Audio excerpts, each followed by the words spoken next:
Oh, good Lord, what happened? There we go. Let's have a little recap of our ranking of Kiss albums from worst to best. And if you guys want to jump in, maybe, say a couple of words. Maybe 18 is Gene's solo album. That is not a good album. I think we can all agree on that. That is not a good album. It's a very bad album, very pretentious album.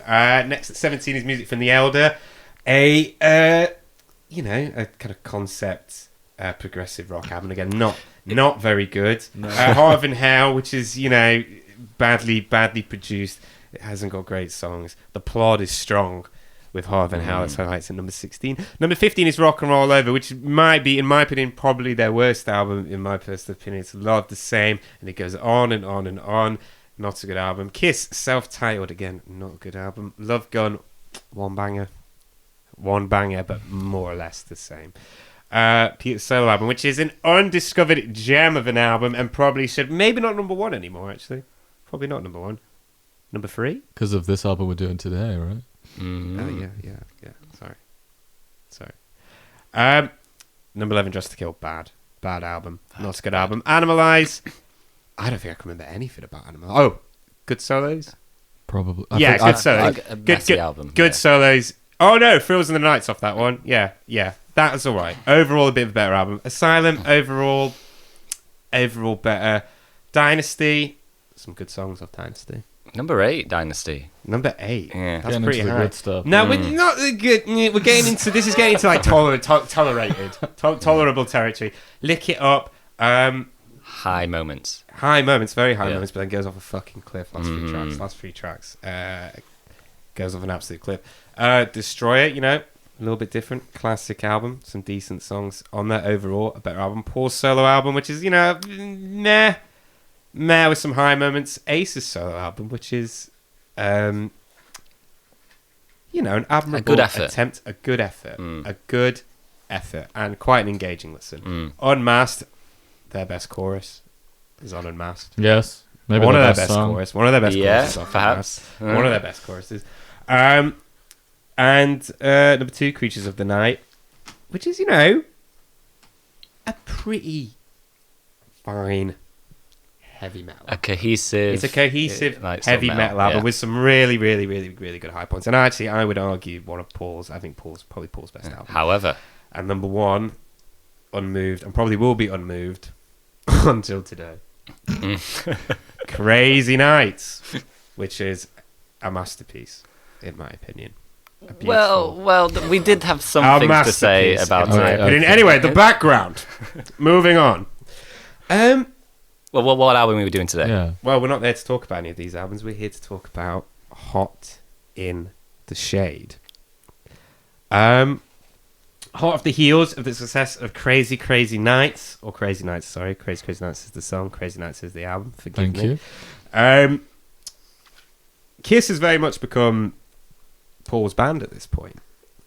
In this way, the band put out a best-of compilation called Smashes, Thrashes, and Hits. Because of the change in the power dynamic for the front cover, Paul put himself front and center. To quote Paul, "Fuck it." And then he said some other shit, but I don't think that's really important. Smashes is an interesting release for a few reasons. One reason is that they remixed a couple of classic Kiss tracks, such as Deuce, Love Gun, and Strutter. Have you listened to these? I assume not. I'm just assuming not. The re-recordings, you mean? No, not re-recordings, remixes. Oh, no, I haven't. No, you've not. They sound no different to the originals. If anything, probably worse. I listened to Love Gun, and it was basically the same, just with more reverb on the snare and the vocals. It was just a complete waste of time. Basically, massive waste of time. The compilation also records a re-recording of Beth. Yeah, that's what I've got. With Eric Carr on vocals, because they're complete motherfuckers. That is so weird. Absolute motherfuckers. I've seen an interview with Paul talking about that, actually. What's his reasoning? His reason is, Well, Eric's got such a beautiful voice and people get to see him sing it live. We thought, why not record it for the record? So this is Eric, who hasn't done any other songs. no, he does the songs, like, he does Peter's songs live. Really? Yeah, he Really? does Black Diamond. He does, Okay. does all of them live. Have we heard him singing solo yet? We did. We have. Yeah, we have. Oh, Wait, before this? Today. Yeah, before. Yeah, not before today. No. I have personally, because I've seen live recordings of them. You're saying in I've this seen him lineup. do like Black Diamond. Yeah, and so I've stuff, seen him do Black Diamond. His voice is a lot lower than Peter's. Yeah. He goes into the rasp a bit more. It's no Peter, though, is it? Let's be real. I think he goes into the rasp less, doesn't he? He can- Probably, yeah. His voice is lower, but he tries to go for the rasp. He's no Peter, though, right? Well, no, he's a different type of Different vocalist to vocalist, Peter, I think, yeah. So are we saying that's all just politics? Just they Keep wanted the fucking brand alive. Yeah. I think they just think, we'll just kind of interchange it. Well, that's one of the reasons why they hired Eric in the first place, was because they were like, he even Sang raspy like Peter did too. So there you go. Okay. All right. I think fine. it doesn't line up with their rhetoric about the band. It's kind of like that it's really all about Paul and Gene, and Peter and Ace are so replaceable because otherwise they're playing those songs. Yeah. And they're good enough, those songs, that they need to get a new person to replicate the old members. Exactly. It's not really moving on very much. No. It kind of looks like they're trying to make up, which I mean, I suppose as we see their career go on, they do more and more of that. Does Vinnie Vincent sing Shock Me? Does he? No, he doesn't. Did he sing Tommy it live? Thayer does, though. That's Tommy Thayer. Tommy Thayer does. I don't think Vinny sings. I can't imagine what his voice sounds like. No. Shock me. That's kind of how he talks. Moving on, another strange addition was the inclusion of 2 new tracks that were released as singles. These are called You Make Me brackets Rock Hard and Let's Put the X in Sex. Paul regrets this decision. He said, to begin with, the songs were horrible. Rock Hard was written by me. I should probably do it in his voice. Should I do it in his voice? To begin with, the songs were horrible. Rock Hard was written by me, Desmond Child, and Diane Warren. A case of free minds gone completely horribly wrong. X and Sex wasn't much better. For the videos, they brought in a very talented woman named Rebecca Blake. She had... Oh, no, this isn't... This bit shouldn't be in his voice. Sorry. It should be in my own voice. Forgive me. But he said their free mind's gone horribly wrong and X and Sex wasn't much better. But if you go on the Wikipedia page for these 2 songs, Wikipedia describes them as... describes X and Sex as typical of Kiss's material. Yes. So Wikipedia describes Yeah. I kind of agree. Not only that, but it's getting to like parody levels of being like, Yeah. if you were like, what is a stupid Kiss song? Yeah. It would be this. It's the... We'll get into it, but it's the dumbest of their nothing. material. It's so dumb. For the videos, they brought in a very talented woman named Rebecca Blake. She had been involved with some Prince videos, and Rebecca had a vision, a new look for the band, which obviously is exciting. When Paul showed up at the shoot, Paul said that the women looked like they needed a sandwich. To quote Paul, he said, They looked like underfed pelicans with no tits, no ass, and strutted around like they were in a Robert Palmer video. This is why I don't feel bad talking about Paul in the way we do, man. Just imagine... I don't know, Paul. Is this from his... This one's autobiography. His autobiography. He calls them underfed pelicans that look like they needed a sandwich. He's body shaming them. He body shamed Vinny. He body shamed Mark St. John. That's true. Yeah. And he body shamed Eric. Said he was too small. Yeah. He was born with no fucking ear. Where his ears should be nothing, right? He is an advocate for fucking... It's just like an Action Man smooth patch where his fucking ears should be, right?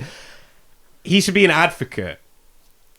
But he is. No, he's involved in certain groups, I know, which is why it's even more hypocritical and weird and very strange for him to talk like this about other people. When he saw the Phantom of the Opera and the Phantom revealed his mask, he went, "Oh, goodness!" in the theatre, right? And yet, he's got some slim fitting, you know. I've seen the video. Underfed pelicans. He looks weird. Not the ear.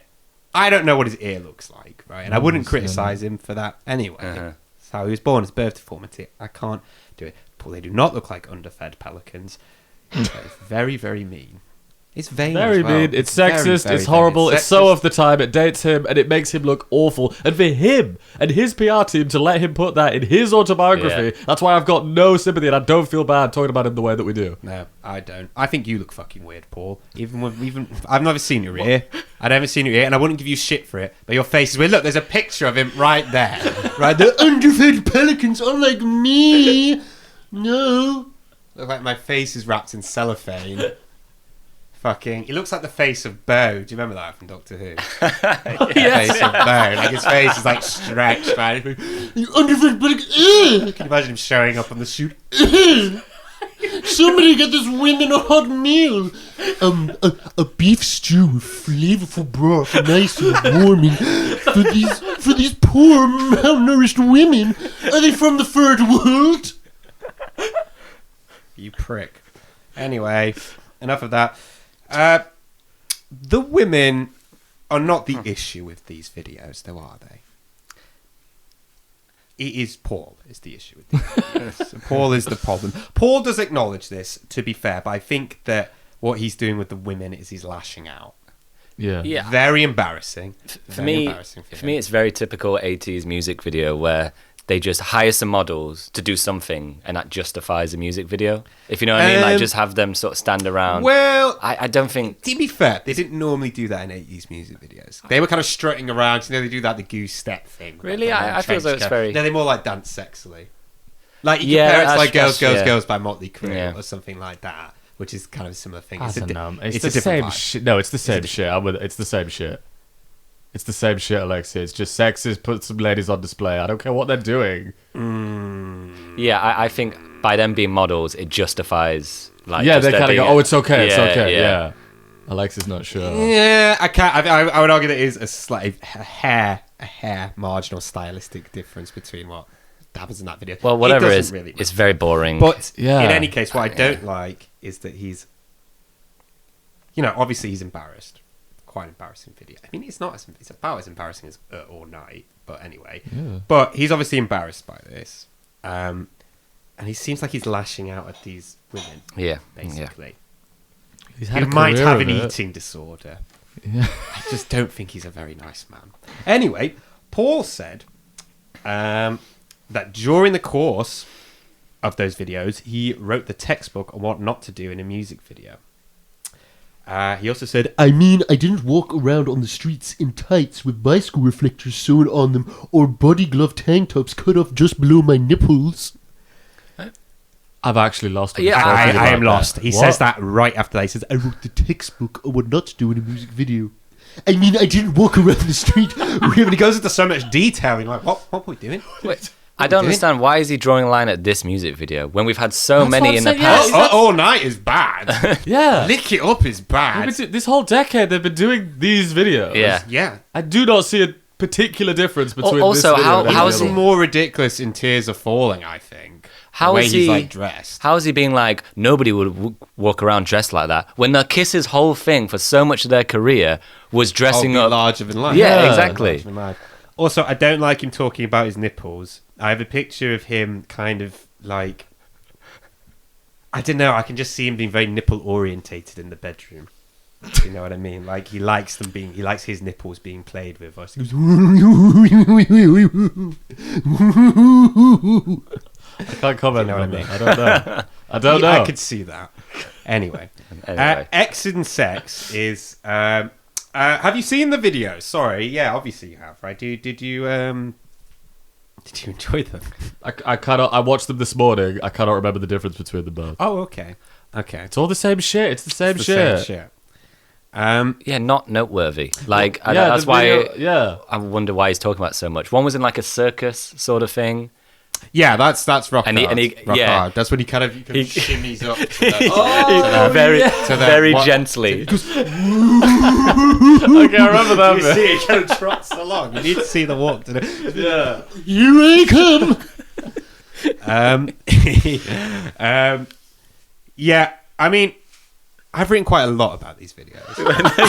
Alexei, you go ahead then. I have nothing X to and say Sex about this. Sorts of starts like a David Lynch film. Yeah. And I mean that you've got these kind of ambient noises, kind of like sound like Oh, in a that's razor true. head, Yeah. whilst the camera pans down, and there's like some slow-mo shots from the video, but they're obviously slow-mo shots. They haven't filmed them slow-mo. They haven't filmed them in a higher frame rate. What they've done is they've filmed them in like 24 frames and then slowed it down, so it looks quite blurry. Yeah, so it looks quite cheap. And then the word sex appears. Do you not remember that?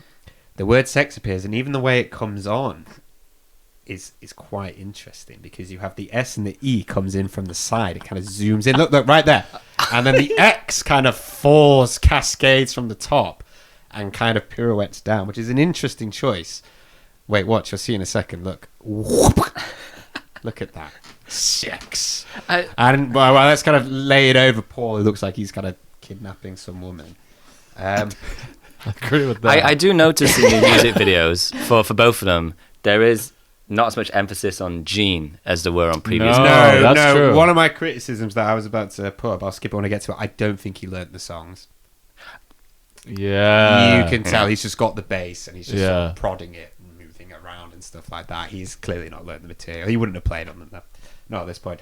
Paul does look ridiculous, but he looks ridiculous in every video. I think in X and Sex, there's a bit where he starts stripping, which is not good look. I mean, I'm sorry. Actually, you know what? He starts stripping. If he calls these women like malnourished fucking pelicans or whatever he calls them, like, I could say he's just not good looking enough for that. Do you know what I mean? John Bon Jovi, very good looking man at the time. I saw some comments. Never would have done that in a video. Be like, look, don't you want me? Don't you want me? He's like 45 now. He's not that. Well, he's not that old, but you know what I mean. Yeah, I know what you mean. I saw lots of comments on YouTube though, man. People just saying how gorgeous Paul looks, and I don't know who these people are. Who are these people? I mean, maybe it's Jesus Christ. Maybe it's Eric or Bruce. They probably get Tommy Fayer to do it. Tommy, go and tell people how good I am. It's definitely Tommy Fayer. It's Doc McGee. Beautiful Paul looks. Alex doesn't know who Doc McGee is, No. but he's going to enter the story in a bit. He definitely benefits from a guitar, I think. I think the video just looks really cheap looking. There's a lot of stills and a lot of wides. Like, it looks quite cheap. Also, it's very drab looking. Yeah. Very murky. I don't think it fits them whatsoever. No. The color palette and everything. Not really. I think it's very, very... I think it might be one of the least sexy songs I've ever heard in my life. X and Sex. Gene's songs probably beat it when he talk about sex, but it's definitely up there. Also, he does this bit at the end of it where he does the end of the chorus. Let's put the X in sex, and then he goes so high that I can't clue what he's saying.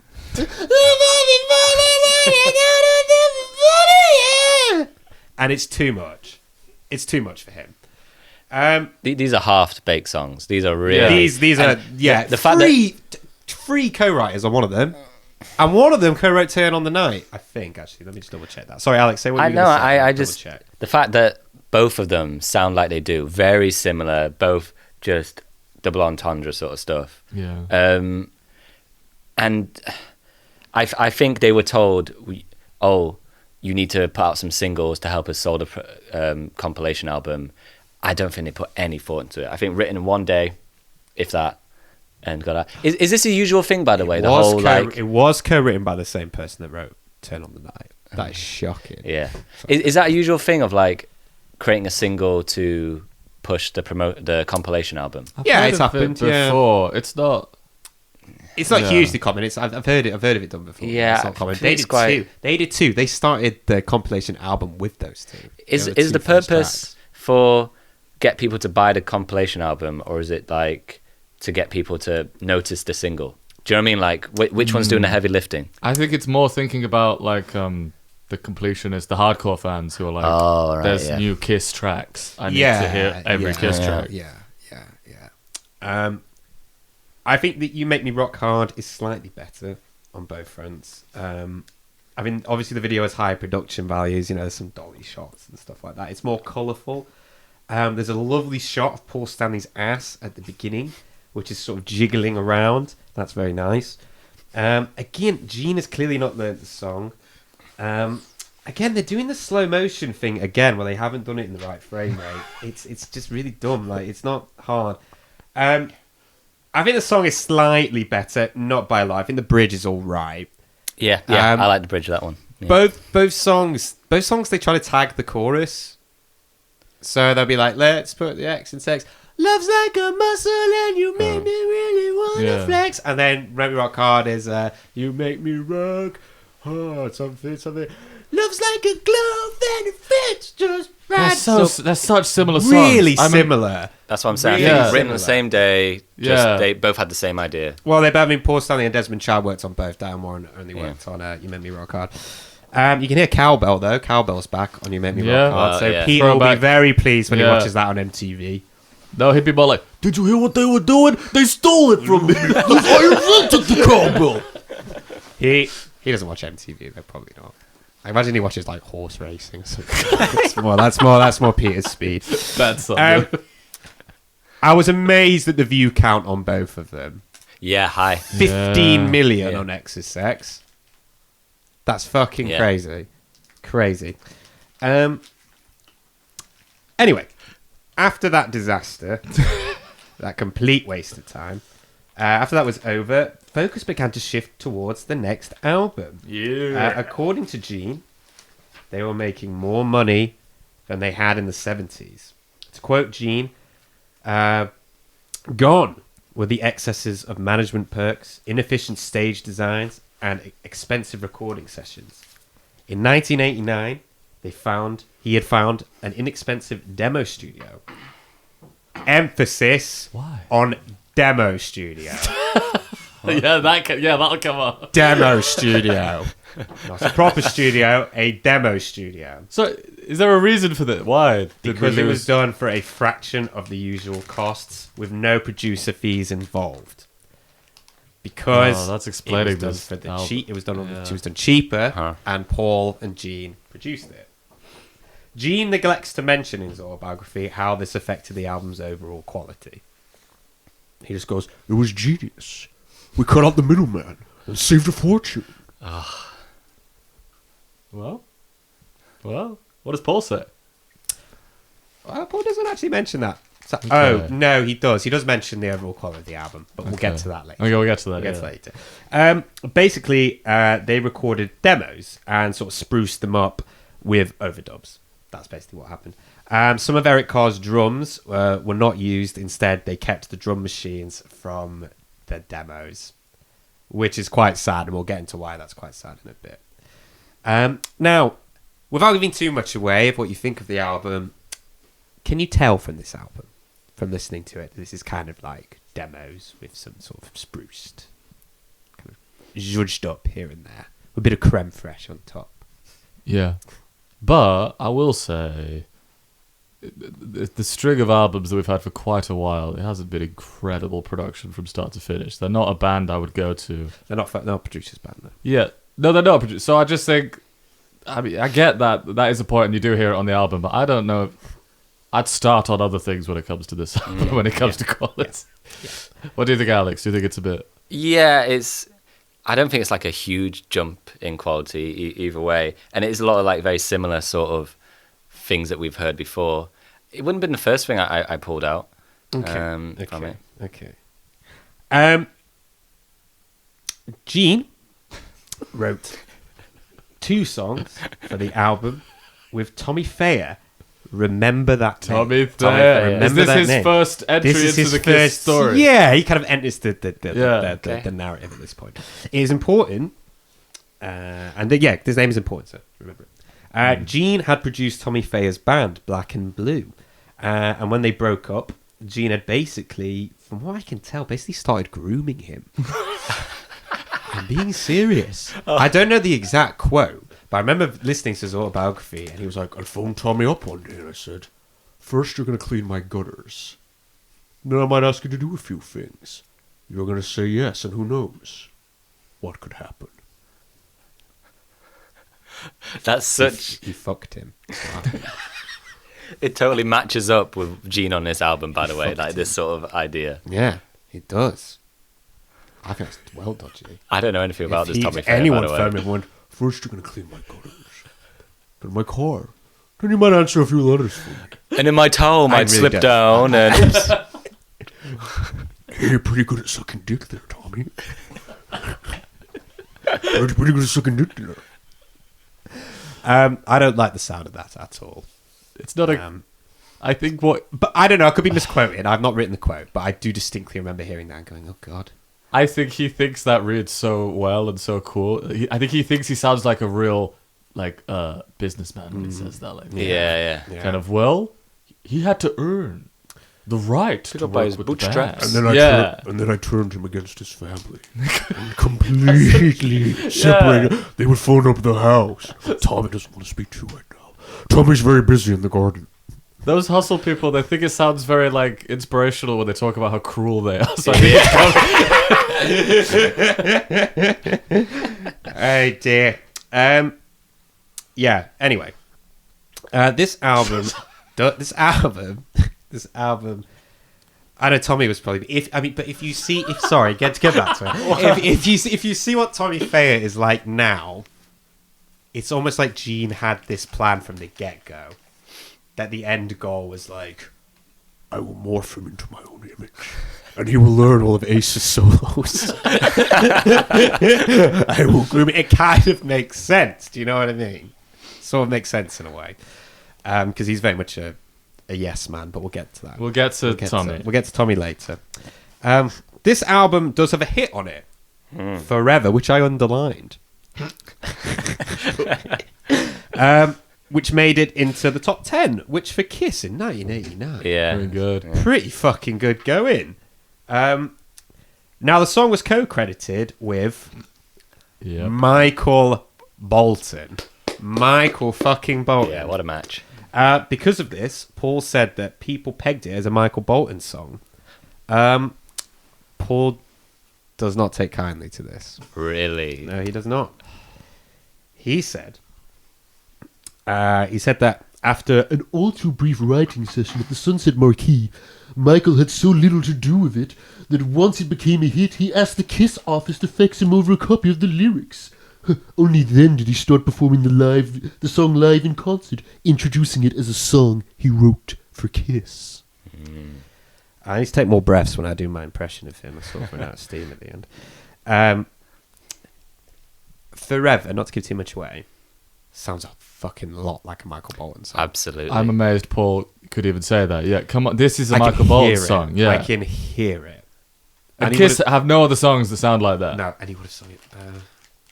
He would have sung it better. But he could sing anything better. And also- he could. I disagree. No, he could sing anything better. He could not sing A Million to One better than Paul. Oh yeah. Oh, we're Sure, gonna well, fall I was gonna. out. No. I agree. No, I agree. No, but I just love the Bolton. I was gonna make I was gonna make the joke saying he could have been on Loveless by My Billy Valentine, and it would have been better. I was I going to just love the say, Bolton. No, you're right. Actually, sorry, he wouldn't have sung Love Gun better. Sorry, I but he think- would have sung this better. I think it being a top 10 track is down to Michael Bolton as well. Even if it is Paul singing on it, I think that attachment to the name, who Michael Bolton at that moment would have been a huge name. I think that association Also, puts it up there. Yeah, also the style of the song. I think that was very in the late 80s. That sort of ballad. Yeah. Anyway, on Forever. When the label first heard Forever, they took an interest in Kiss for the first time in quite a long time. I don't get this, though, because I thought they said they gave them a standing ovation when they played the whole of Crazy Crazy Nights to them. I don't know. You don't know. You don't know your ass from your elbow with this fucking band. An A&R man sat Paul down and told him that he had to re-edit the song so it faded out on the chorus. How do you think Paul reacted? That's think where he you're would- in the suit and I'm in the leather pants. Oh, basically, yeah. Oh, Well, really? not really. No, it wasn't even like that. You push a pen. I don't know. I push a muff. I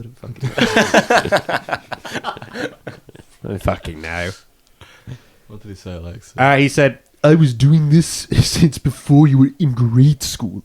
I was at this label before, and I'll be here when you're gone. That does not sound good at cool at all. I've been here for a long Yeah. time. Let me tell you, Sonny Jim. You young people don't know about rock music. Elder statesman Yeah. fucking bollocks. Let me tell you, I've been to the University of Hard Knocks and the School of Life.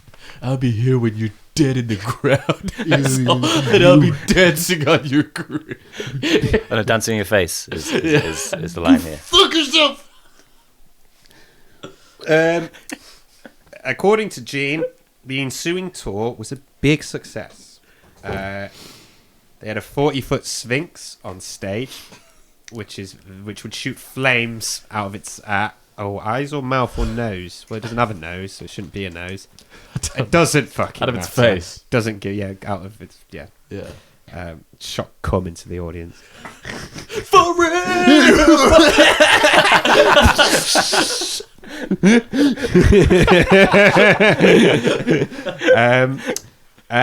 That's very Spinal Tap. Yeah. That's how the fucking giant Sphinx. Sphinx on the stage Yeah. is very Spinal Tap. Because of all this money that was coming in, Gene started a record label. This is probably the least interesting part of the background. Might want to edit it Mine and out. Alex's heads were just down when you said that. We didn't react at all. You're kidding me. He said, if there's a Geffen Records, why couldn't there be a Simmons Records? Well, there's not a John Terry Records either. There's not a fucking, there's not a fucking Raoul Moat Records either, Oh, Gene. After a phone call with the label he was on, RCA, bang, Simmons Records becomes a thing. The first release was by a band called House of Lords. The singer of this band was called Jeff Giuffria. I hope I'm saying that correct. Giuffria.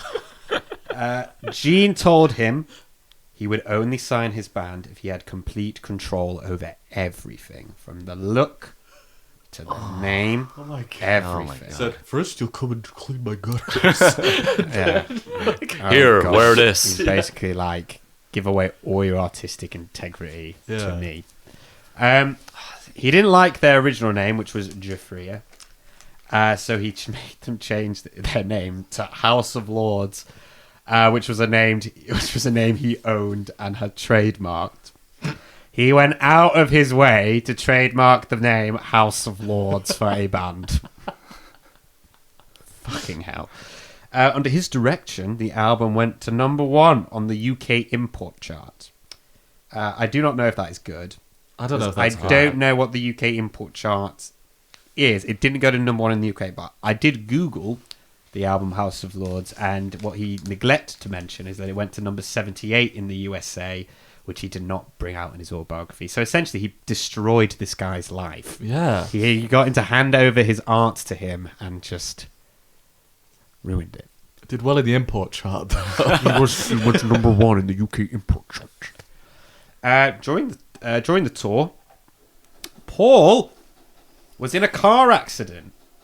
On the highway, a car hit the limo on the driver's side, which sent it into a spin. The car then headed into an embankment. Paul flew over the front seat and under the dashboard. The car then folded in on itself. He survived, as we know. So did the driver. But the next day, Paul Could barely move. he got an X-ray, and even though he was, very banged up, he didn't seem to have broken anything, and he refused to stay for observation. Very rock and roll. Yeah, it's cool. They cancelled the next few gigs, but no one in the band called Paul. No one called him. Oh, no. No one called him. No one asked to see if he was okay. No one even knew it had happened. He had back spasms and needed a therapist to loosen him up before every gig. But still, no one in the band asked him what had happened. No one asked if he was okay. It's so Ebenezer Scrooge, man. It's like, It's because you. Oh, that's true. It's because you whine, Paul. It's because you whine. It's because you fucking whine all the time about stupid shit, and they probably saw you going, Oh, my back. and they went, just fucking ignore him. just fucking ignore him. I feel bad for him on this one. That's sad. That's sad. Boy None who of your cried wolf. bandmates. Boy who cried wolf.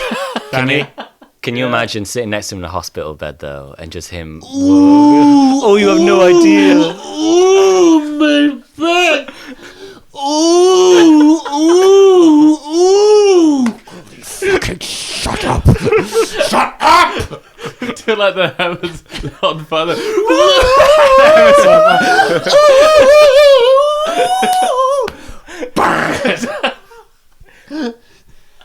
Paul, will you shut up?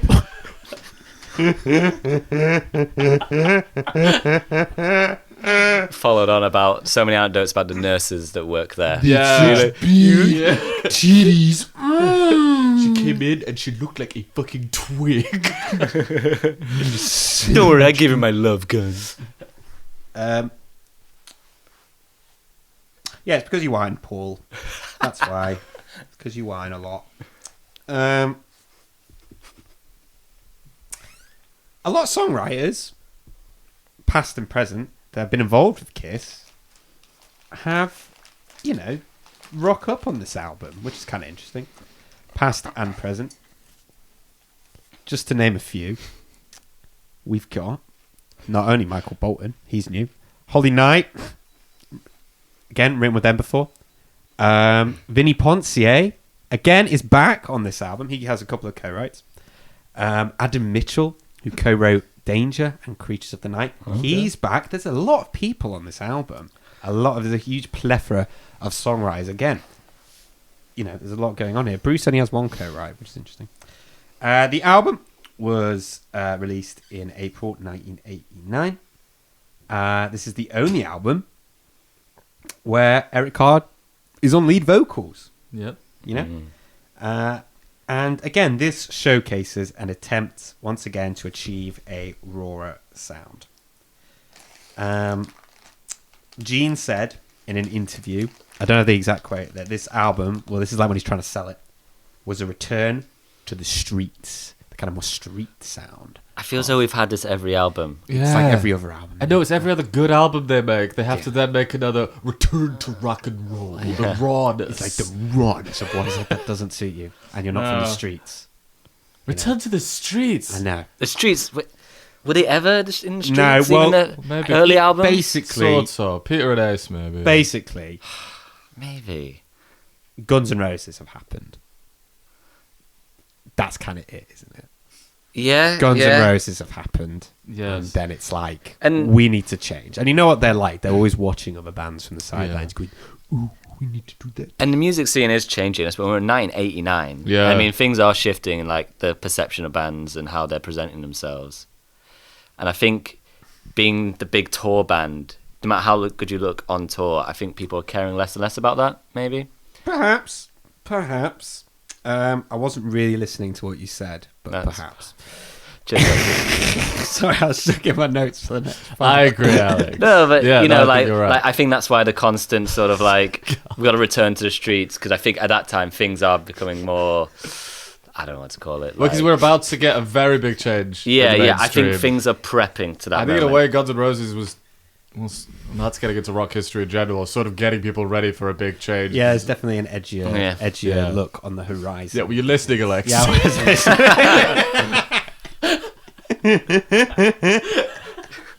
We've got a lot of notes.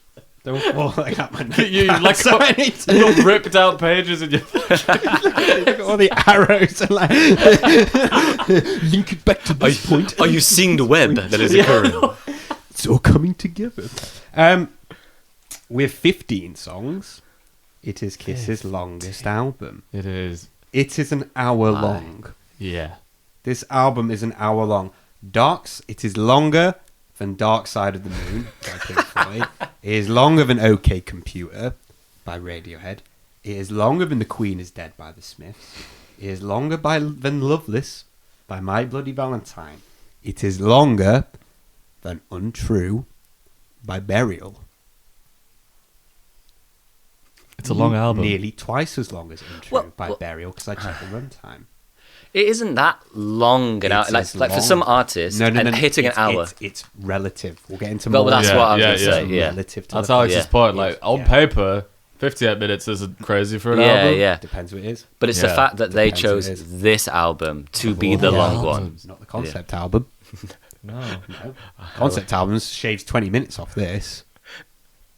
Anyway, we'll get into that. Sorry. That's so convoluted. This web of notes is ridiculous. Like the arrows is insane. Sorry. It got to number 29 and is sort of seen as a weak Kiss album. Some people would argue, and I've heard some people argue, that this is their worst album. Some people put this bottom because remember there's a love for the makeup era. Like I saw a list that put this at the bottom and then Crazy Nights was just above it, which is mental to me. Paul describes the album as A hodgepodge.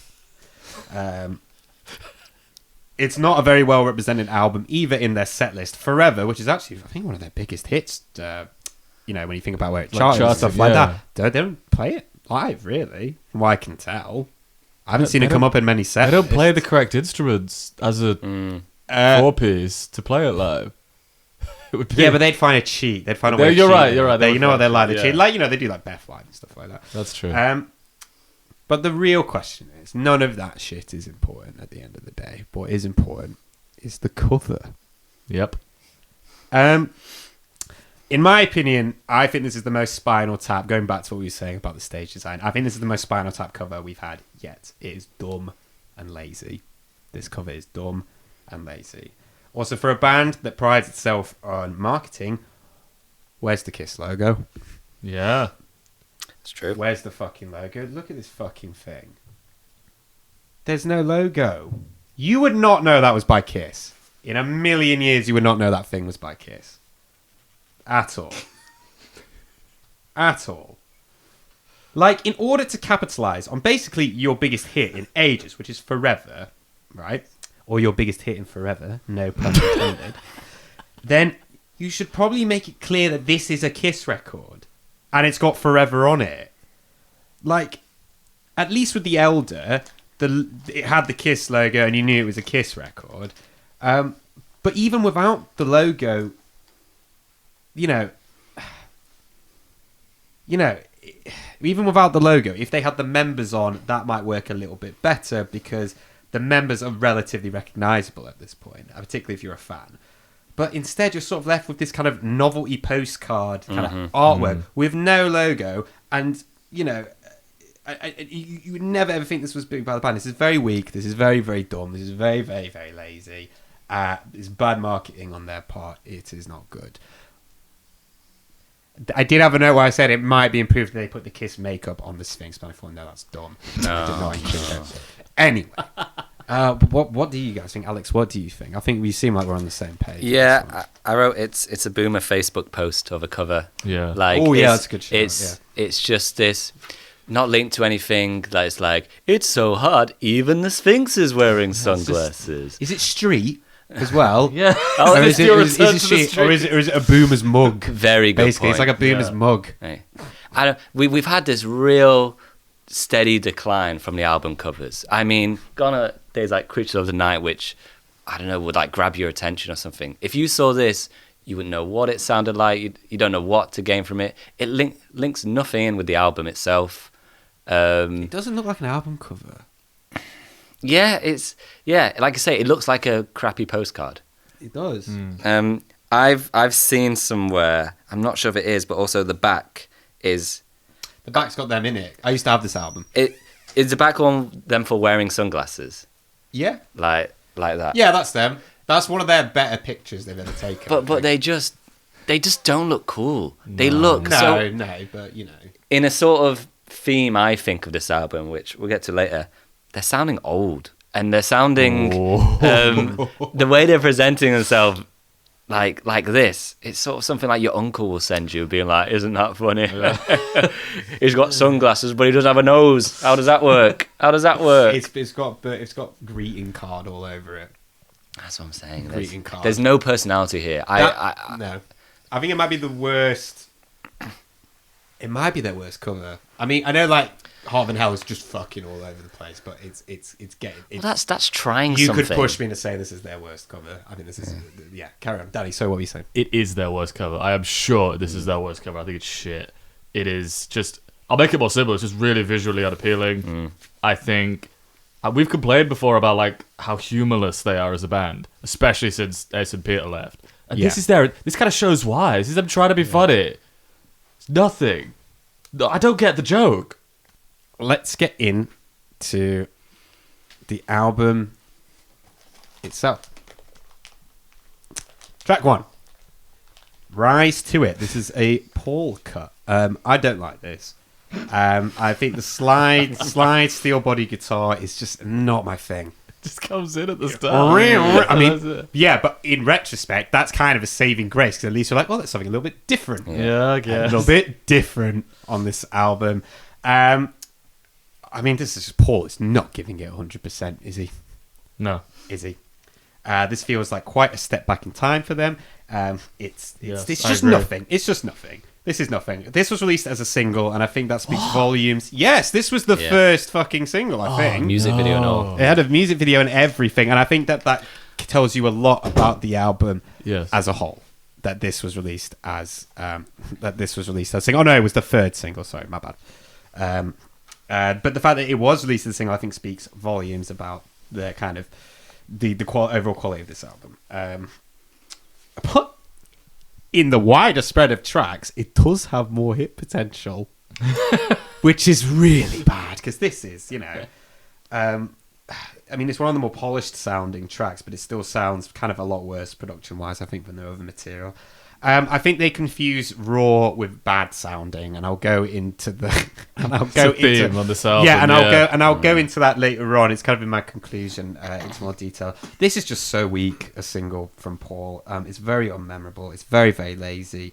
It's that kind of rallying cry, like I'm gonna do it, shout it out loud, rock and roll all night. That whole kind of rallying cry thing that we've heard from him so many times. It's going to be a common criticism. Unmemorable and lazy for this album. This is just very, very lazy from Paul.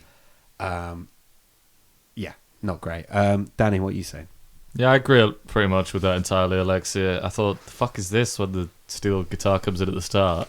And then it just kicks in. You're like, oh, okay, cool. That was just a little intro. Well, it might be a statement of intent as well to be like, this is not Crazy, Crazy Nights. Okay, but it's got nothing to do with the rest of the song. It just comes in. Yeah. It's a meaningless intro. The intro with the lead guitar is nice. It's got some drive to it. It's got some energy. Like a lot of tracks on this album. It's Eric and Bruce doing good in the intro because they're given some space. And then you mentioned the word drive. I think this song has... but you're like... This song is like drivey. Like a lot of songs on this album are drivey. They're at a similar tempo, aren't they? Drive. Car music, a lot of it. It kills me. But anyway, carry on. I wasn't feeling the chorus at all. Like what you said, Alexei, it's kind of like their 70s stuff with an 80s gloss, I think. There's a real regression in sound. Yeah.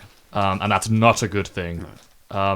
And it's so long. It was going on and on. And they have so many other songs that they've done in the past that could have been given this sort of attention. Why are they spending so long on this? And there's not much else to say. Alex? Yeah, well, there was this standard set by them that, like, the intro was always going to be, like, a big moment for them. Yeah, and first track is normally the best. Yeah, we've come to expect that, especially the Paul intro. And this one, like, saying, it really... The word I kept writing was flat. Like, even though they're trying to have this, like, this driving momentum and, like, this kind of big, like, rise to it sort of thing, it all sounds very flat and doesn't go anywhere. It all sounds the same tempo and everything. Again, like, the strange banjo sort of, I guess, steel guitar saying thing. I feel as though a few albums ago they kept on doing that. They would just do an interesting introduction and then do nothing with it. I'm not sure where that's coming from, maybe. Also, there's a little bit of like a country thing. Like there's a lot of that on this album. I kind of call it like saloon rock. There's this kind of sleazy, kind of like, almost like cowboy driving rock thing. And I think it's a really bad look for them. Well, I know that sort of the 90s has a bit of like revival of like country rock sort of stuff, but not quite this. So, yeah, it's a bit of a miss. It's a dud of a opening track for them, like what we usually expecting. Yeah. Yeah, I was just panicking. It went going. it's a dud for them in terms of opening tracks. And just a quick moment to focus on the lyrics.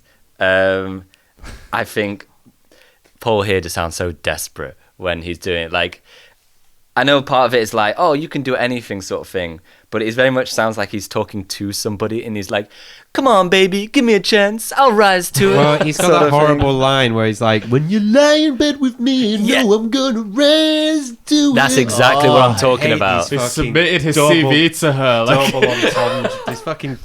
These fucking double entendres. They're just so That's exactly what I'm talking about. Basically, you're entering the 90s now. we're about to get to the 90s. You You really can't should do that be, anymore, you Paul. should be dropping Yeah. that shit at this point. Yeah, that's exactly what I'm saying. This sort of like he's like pleading to a woman because he mentions a woman in this song. Like, please give me a chance, I know I can do it. And he just not a great look for him. Not great. Not great. Not great at all. Track 2, Betrayed. This is a Gene song, first Gene on the album. Danny, what do you think, mate? Welcome to the heavier feel when it started. Again, this is going to be a theme, like the starts of songs here. Because it's the only time we get a bit of Bruce and Eric just doing their things without interruptions from the others. But not so much Gene's vocals coming in. As soon as they arrived, I thought, He's back. Yeah, I wrote Fuck Off Gene. I usually once an album, I write Fuck Off Gene. Usually It's when common, you first To be fair, he's not overshooting vocally here like he does in the past. He's kind of just... He's not being ambitious. It's a standard Nothing Eugene chorus. Yeah. They've had a lot of songs with better verses than choruses throughout the 80s. Especially like Gene's songs. He'll get a verse sometimes and then just have a nothingy chorus. Yeah. He does his weird Gene Simmons high register thing at the end, which I've come to accept is him. It is him. Yeah, it is him. But yeah. it does, and it's impressive, but it Unnecessary. doesn't sound great. Bad. Yeah, it It sounds does bad. not sound great. Sounds really bad. No. Alex, what do you think? I've not got anything else to say. It's a boring song. It's for this to be the second track. Yeah. I feel like sometimes you can see their what they're going for, where it's like we've got like the bright opener to really get you going. Then they put a Gene track, and usually I think they tried to put Gene's best foot forward, which isn't always the case. But this one, the chorus really doesn't work at all, No. especially for a Gene song. Usually he likes the sort of anthemic sort of sounding chorus. This one, betray, it goes down, and it's not very memorable, and it's not fun to sing along to. You're saying about Bruce and Eric doing a good job here. I'm not a big fan of the drums on this one. It's a lot It of could be a drum bah, machine. bah, bah, It bah, wouldn't surprise bah. me if it was a drum machine. Yeah, for me, Gene's like, we could save money. Yeah. it could You be. know what I mean? For I me, think it probably for is a drum machine. Eric's usual drum in this one was a bit kind of lifeless, and I don't know, it didn't quite come together. This was again another one of the songs where I'm like, Gene sounds incredibly old, and he's like a punter. He sounds like shit. He sounds like a punter in a pub, being Yeah. like, he sounds very bitter. Yeah. Which Yeah. a few tracks on here, he sounds incredibly bitter. Yeah. And this was the first glimpse of it.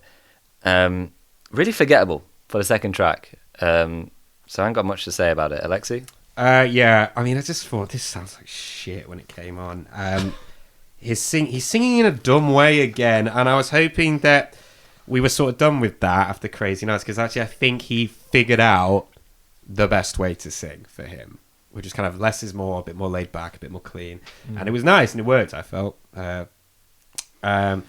He said bitch again. He loves to say bitch. It was like post 1980. He's just like bitch in every song. He just somehow has to work out the word bitch into a song. In fairness, this is kind of, I guess, on broadly the better side of Gene, but I guess I kind of hold him to a higher standards after Crazy Nights, because I thought he was better on that. And none of this doesn't come close to anything on that album, in my opinion. I think the reason why I'm more critical of this song than maybe I should be is, I don't know, we get this song maybe 50 times on this album. We get the song a lot. I agree with that. It's full of nothingy shit like this, and for that reason, it just because I've listened to this a few times, and it wears you down. Yeah. And you know, This is track 2. This is track 2. Yeah. And it's knowing that, like, okay, it's this over and over. And it's like, Danny, you made an interesting point saying, like, oh, we get kind of Eric and Bruce doing their thing. On a lot of this album, they don't get it's not like No or something like that, or King of the Mountain, where they're just, ripping and he's like doing a riff and he's just like, they're just like boom, boom, boom, chug, chug, chug, chug, chug, chug, chug, chug, chug. They're just fucking chugging away, doing nothing interesting. It's just fucking boring. Anyway, the next, it's not a good song. Betrayed is not a good song. Next song, Hide Your Heart. This is Paul.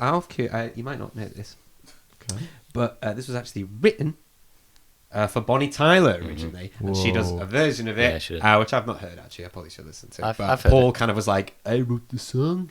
I will take it back. and he released it as a single. Alex, what do you think? This one's a really interesting one because, when I first heard it, I thought this seems like it's for somebody else. I actually thought that before I looked up any history behind it, and then in seeing that, I saw it was for Bonnie Tyler, and things made more sense to me. You can hear her singing it. Yeah. For sure. Because this song, it's an odd one because I don't think Paul's got like a storytelling singing voice. Does that make sense? No, to you? I don't think he does either. Like Ace or Peter maybe does. Maybe I can't quite explain what that means though. But like he can't add the character. He can't. He sort of tries to, because he does a bit like Tito, he was king of the streets. Yeah. Oh, it just yeah, sounds yeah. dumb him singing it. No, Like Ace maybe might pull it off. Yeah, I didn't write it down, but yeah, there was King of the Streets, and I tried to add these little flourishes, but it was always like taking away from it rather than adding. He's a belter, isn't he? Yeah. Yeah, he's a got belter. pipes. He He's not a doesn't do. storyteller. Yeah, he doesn't Yeah. do like the spoken word thing, as we'll see on another track on this album. but he also, doesn't- yeah, his pronunciation is very like straight in a way, like the way he says sentences and pronounces words is very straight. And sometimes some like storytellers, they will put emphasis in places that, like, I think Bonnie Tyler is a good example. I think her version of this track isn't great because overall I'm not. Have you heard it? Yeah. Okay. Overall, I'm not a huge fan of this song. I don't think the juxtaposition between the verse and that chorus, like, you know, the la la la do do do sort of thing.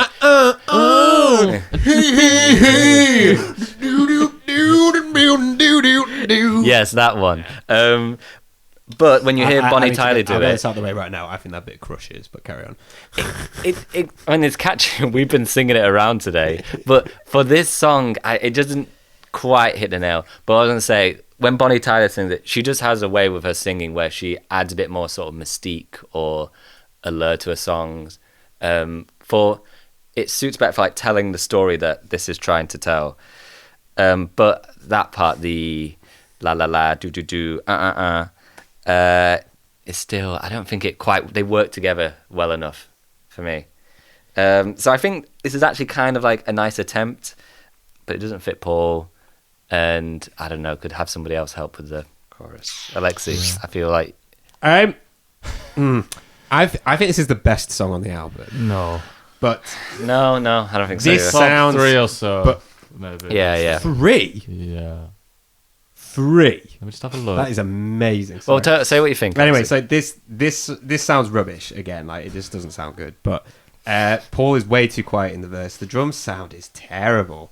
The snare is so flat and like fuddy sounding. It's not good. The lyrics are also pretty bad. When pride and love battle with desire, what does that mean? What does that feel like? So Paul when Stanley. you're Yeah. proud, Yeah. but you're in love. But when that sort of And it's battling comes, with when it desire. battles with desire, what does that do? So just because we're not on his level, I don't think we're allowed to criticize that because we're just not getting what Paul's tapping into. I guess. I didn't have Dan Aykroyd steal my missus, so I don't know. Unlike you, Paul, you're Dan Aykroyd steal my missus. You're like, I'm so handsome. You got fucking flabby Dan Aykroyd stealing your missus. Anyway, I don't know what that means. He's sort of, like you said, Alex, he's spinning a tale of the streets. Yeah. Which is, you know, newish territory for Paul. I guess Black Diamond, you could sort of say, it's kind of close. I didn't really listen to the story he was spinning. I didn't feel it was important to do So that. difficult, man. I tried. I was. Nothing there. I know that's Nothing. got Tito, king of the streets.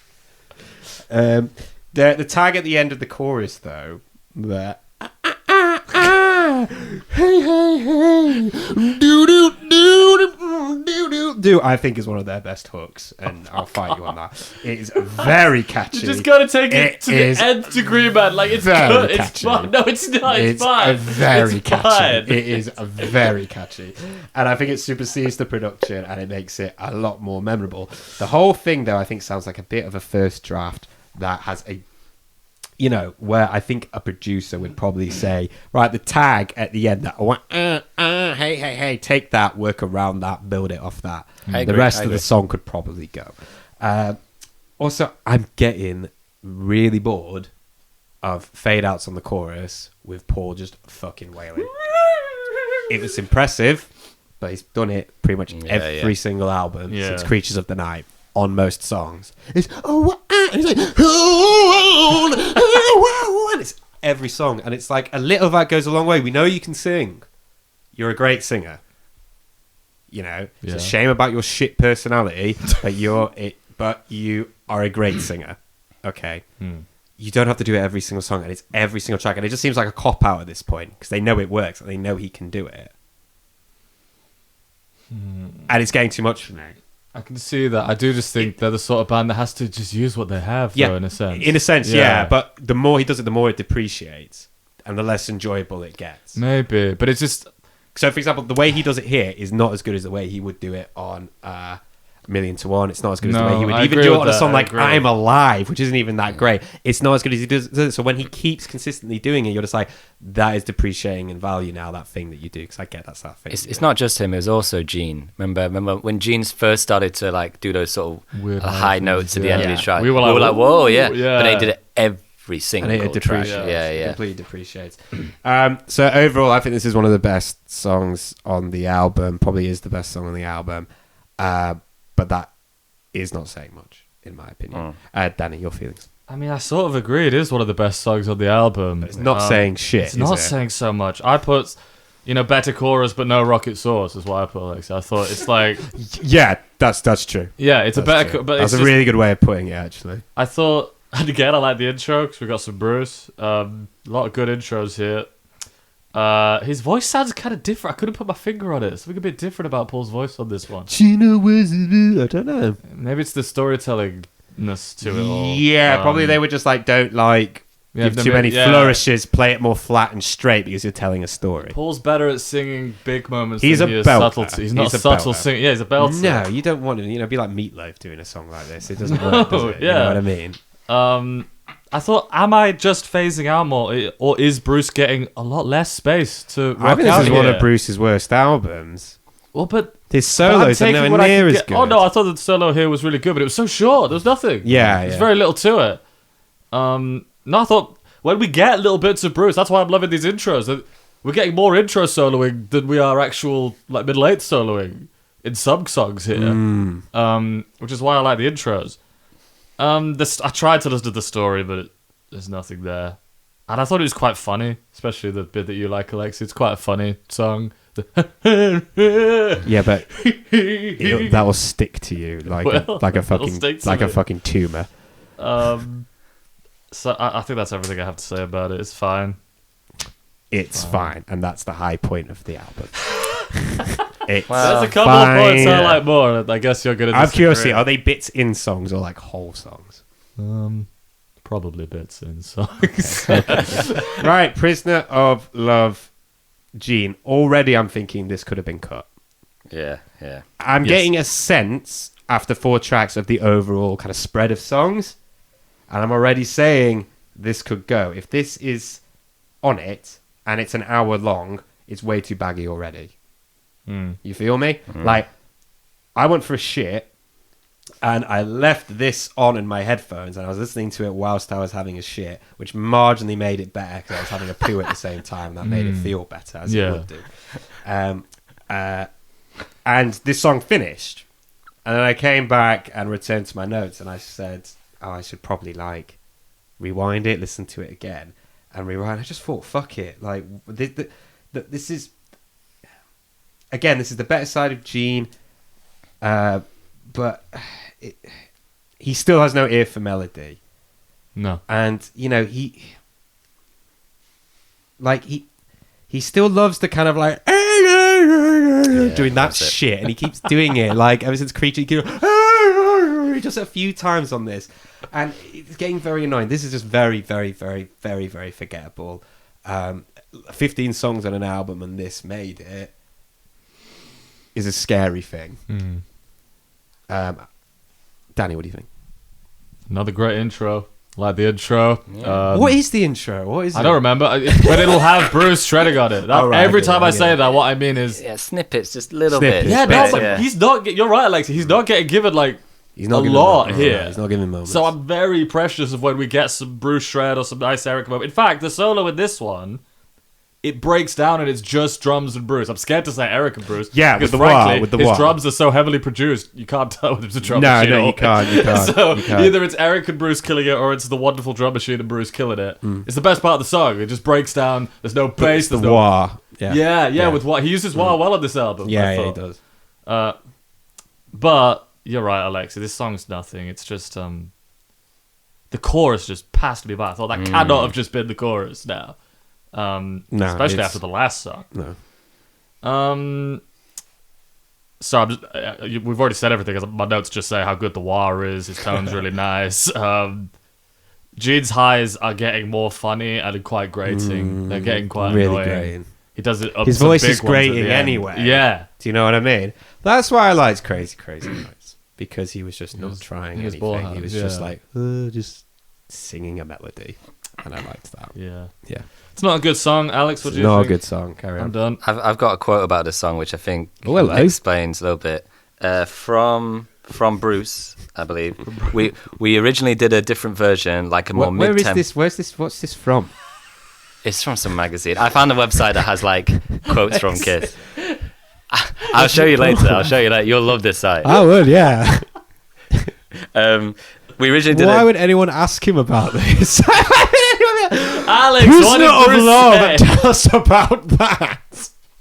Fucking hell, carry on. We originally did a different version, like a more mid-tempo version, and I really loved that way that one was. We almost finished it. It was done between my house, blah, blah, blah. Basically, Gene desperately wanted to make it into a shuffle. You wouldn't think it's the same song, although it had the same chorus. That is the important part. Gene came in and desperately wanted to change it to a shuffle. But that makes so much sense to me, because when it started, I was like, "Is Peter Criss back?" Because the drums are nothing like Eric has given us in the past few songs, and everything is so disjointed. I think in this one, like nothing fits together well enough, and it's just all over the place. And like you're saying, when you hear the chorus, it doesn't like that. It just kind of goes past. Yeah. There's no real like solo or anything to hold on to. And I think it was that this was a song. Gene had a great idea to then just change the whole format, and then it never Well, Yeah. came I'll together. tell you what, I'm after that. kind of glad he changed it from a mid-tempo song, because there's a lot of that on this album. That is true. There's That a is lot true. of mid-tempo rock songs, so I will take a shuffle. However- well done, Gene, for listening to Jeff Becerra or Steely Dan for the first time and going, "Ooh, I want a shuffle." That's all I got to say. This was disjointed and not underbaked. It's just fucking rubbish, right? Okay, so read my body. Actually, you know what? You know what? Hide Your Heart, actually, I think might be tied with this one as my favourite on the album. Okay, that is insane, Alexei. I'm joking. Right. Swear to God. I was about to pull it. All the time to sing "Read My Body." This is Paul's worst song Oh! ever. Okay, No. Danny, I'll let you go first. I remember we had All of Elder. It's Different thing. Okay. Different thing. Is it? You have to help me, Alexei, because I don't Yeah. know the band as well. Is it Pour Definitely. Some Sugar on Me that it just is. sounds It's- like? I've got all over Okay, my yeah. notes. All my notes. This is Pour Some Sugar on Me. It is. Yeah. This it's- is Pour Some the Sugar on Me. chorus is Pour Some Sugar on Me. You do not even know that song that well. No, I don't. But And instantly you were like, "This is Pour Some Sugar on Me." The fucking verse. that also. Well, it's that, but it's also "Let's Get Rocked" by Def Leppard. It's like boom, boom, here, spoken word, spoken word, spoken word, spoken word, building up the tension in the bridge. Read my Pour Some It's the same fucking song. It's so fucking similar, that riff. I thought my first thought was, oh no, what is this? Fucking The like drum a machine. go-go stuff. It's the drum. Oh yeah, The drum yeah. machine. Yeah, it's awful. I very quickly put, don't do this, Paul. Come on, Paul. No. It's the shameless hit chasing that we're going back It's to absolutely here. shameless and dated. Pour Some Very Sugar on Me yeah, came also- out 87. This came out in 89. But not to say that in that short space of time, you know what also came out in 89? Appetite for Destruction. I'll get into that. That's You a know what I mean? different sound. Chasing a change, a trend which is already out of date. It's out of date. Yeah. They've had crazy nights. They had their moment where they were actually feeling the zeitgeist for once. And now we're back to the same old shit. They don't know what they're doing anymore. Yeah. I don't remember it, but again, I'm writing good things about the solo. I said he's leaving a lot more space than the other guitarists did, the other shredders did. He just paces his solos really well. He's done these overdubbed harmonies that are really good. He's just shredding. I just want to keep saying Bruce fucking kills it in the little moments that they give him, and that this is a bad song. Alex, what do you think? Paul, when you guys are right, when he is chasing a different sound, it's just so obvious, and it just doesn't work, and he doesn't need to, because Doesn't need to do yeah, it. like he has his own style, and it works, And it not works many perfectly others, fine. not many others can do it. Yeah.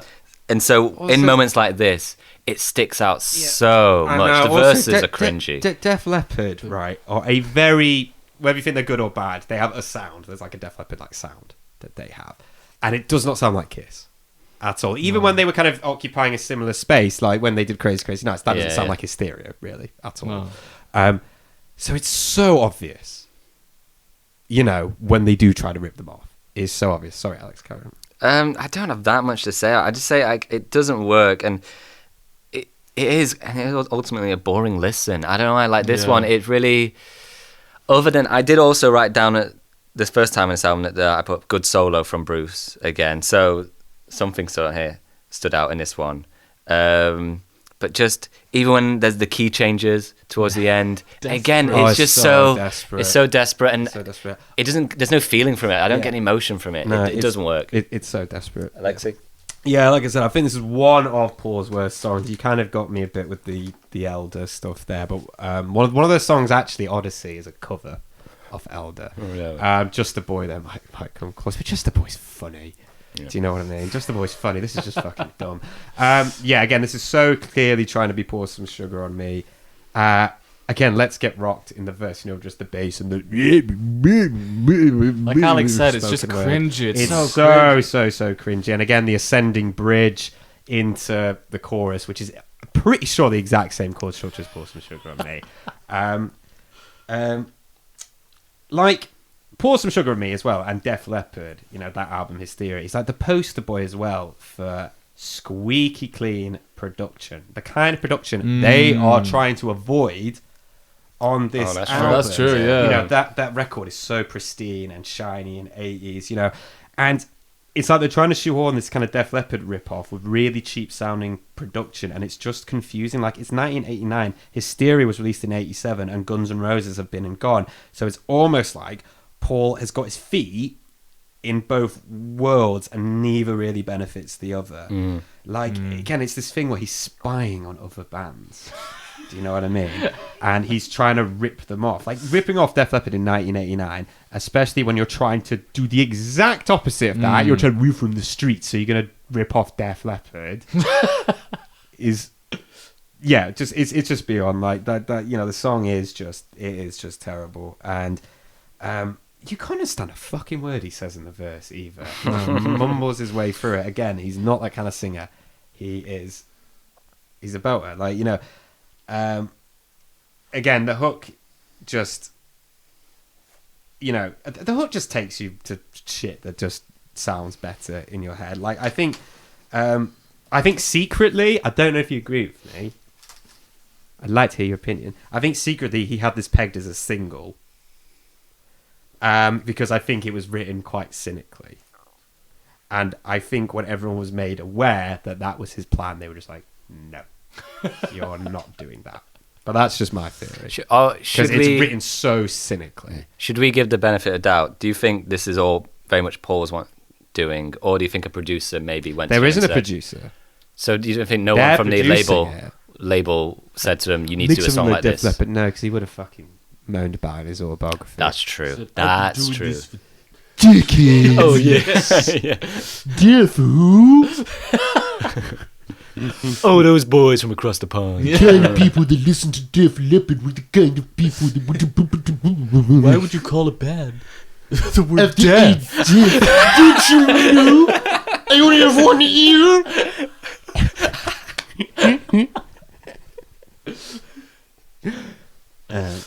Anyway, The only thing deaf about Def Leppard were the members because they'd never heard a note of good music.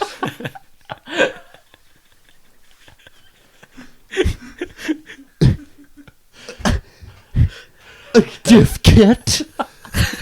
How ridiculous. This is him looking in the mirror before a show. Even Peter Criss wasn't deaf, and he could barely hold a peat down.